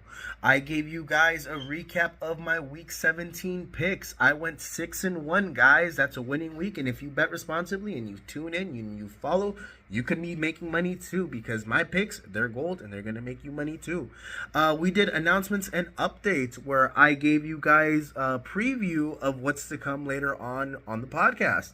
A crossover with A&A Radio with Alex Angelov, which I am looking forward to. And my first interview with my buddy Johnny Beefcakes. That's being called N-Interview with Johnny Beef. Where it's more of an empowering with positivity segment. Hear his life, hear not my life story, hear his life story, hear us exchange life stories. And tune in for that episode. That's going to be really interesting. Shout out to my little brother Alex Peralta, who is a real estate agent. He in the Bay Area, Peninsula area, Northern California, or in the state of California. If you guys are interested in buying a house, buying a property, or need assistance, need some guidance, reach out to my little brother. He'd be happy to help you guys. I'll have his contact information at the end of this episode, so you guys can reach out to him as well. I also would like to shout out to my brother-in-law Renzo. Again, bro, I love you. If it wasn't for you pushing me to do the picks, also motivating me to do this podcast, I wouldn't be doing this. I have a lot of people, guys, from Alex Angelov to my little brother Alex to Renzo, like telling me to do this for years, and I am finally doing it, and here I am, guys. I love you guys, and I appreciate you guys for being here with me. We did, I actually, before we dove into Empowering with Positivity, I gave you guys an extra take and my little conspiracy theory of how we, in hopefully my lifetime, my generation, gets to populate, maybe it might be a stretch, but set something up, or a civilization or something up on Mars or in outer space, which I think is awesome. I think it's cool. It's kind of like a dream come true. I did an Empowering with Positivity with Cat Williams, or not with Cat Williams, but about Cat Williams' life, how he sacrificed a lot, and how working hard and never giving up on your dreams. And also, really quick, just capping off on Empowering with Positivity, he never doubted in his own mind how great he was. And I'm gonna be honest, I share that same type of mindset. I may be going through so many struggles, I may be going through so many things. There's been times where I've been unemployed, there's been times where I haven't had money and I've been struggling, and I've never turned to do illegal things for money or anything. I'll go, like, I'm not gonna lie, like, I will ask for help, because I am very blessed to have a family that will help me if I need it. And it's not something that I'm constantly going, hey, I need your help. No. In desperate times calls for desperate measures. And sometimes you have to swallow your pride as a man, put it to the side, and ask for that help. And if it wasn't for that help, guys, I wouldn't be here today. And I have so much love for my family from the bottom of my heart, guys. And with that being said, the mindset. I've never doubted in my mind that I am great, that I will be great, and that I embody greatness. And that's something that Cat Williams, in his own mind and in his own personality, never has ever denied. I call myself King N.P.V because I truly believe I am the king of the universe. I am the king of the planet. I will say that here on this podcast. I have incredible self-beliefs, incredible self-confidence. I may not show it consistently to everybody because I don't like just overwhelming people with my personality. I'm an acquired taste. You either like me or you don't, and that's totally fine. But I am very secure of who I am myself. I am a very happy human being, and I am a very blessed human being. And that is one of the things, guys. Remember that you're blessed. Like, you're a winner. You can't, if you believe in science, guys, you, out of millions and millions of sperm cells, you guys made it, and you guys are here, right? So that, with that being said, guys, just remember Cat Williams, his mentality, his work ethic, his things are all admirable, and just a shout out to him for everything that he's been through. If it is real, just kudos to you, my guy. You really are empowering with positivity. Like that really, like that you've empowered, you've inspired me to pursue even greater things. Call to action, guys. I need you guys to like, subscribe, comment, share this with people in Australia, share this with people in China, share this with people in Amsterdam, share this with goats, share this with cows, share this with horses, share this with everybody. Like, I don't care. Share this with your grandma. Share this with your grandpa who's been dead for 6 years. Share this with everybody, guys. I need you guys to like, share, subscribe, because this is the reason why. If you like, share, subscribe, and you follow my picks, my NFL picks, my sports picks, because I'm usually, I try to be as accurate on everything as possible, you'll be making money, okay?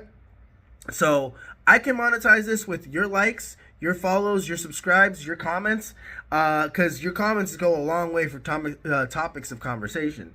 But you guys could also be making money by staying tuned and following my picks. It's not just all about me, guys. It's also about you. Like, I want you guys to feel like this is a spot that you guys can come in, and this is why the interviews with Johnny Beef and other people that I'm going to have on here in the future are so important to me, because I want you guys to come on here and see that this is a safe space to come and talk about life, give your perspective on life, see where your goals and your mindset is at, and it's a judgment-free zone. It's a judgment-free zone, okay?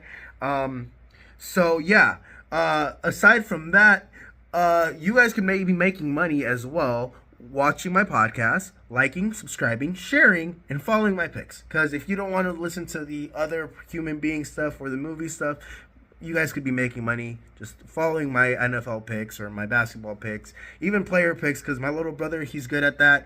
I'm going to get into player picks as well next year, and we're going to be making money like that, guys. So yeah, stay tuned for that. It's going to be fun later this week. So this week, ladies and gentlemen, I have been blessed, and again, I can't stress this enough. I love you, bro. Like, shout out to my little brother Alex. He's gonna be on here for the next 2-3 episodes, okay? We're gonna be talking about the AFC and NFC quarterbacks on the next episode. We're gonna rank them. He's gonna give his ranking. I'm gonna have my ranking, and you guys are gonna see both rankings, and we're gonna break down the AFC QBs, AFC and NFC. Probably we're gonna start off with the NFC QBs, because you guys probably already know my quarterback rankings. Not much has changed, actually. There might be a couple of updates. You'll see, but NFC, you'll get his perspective as well, his NFC quarterback rankings, and then AFC, because that has actually changed a lot. That'll go last. And then later this week for episode 6, we will do on Friday, I will release my playoff bracket with my little brother Alex Peralta.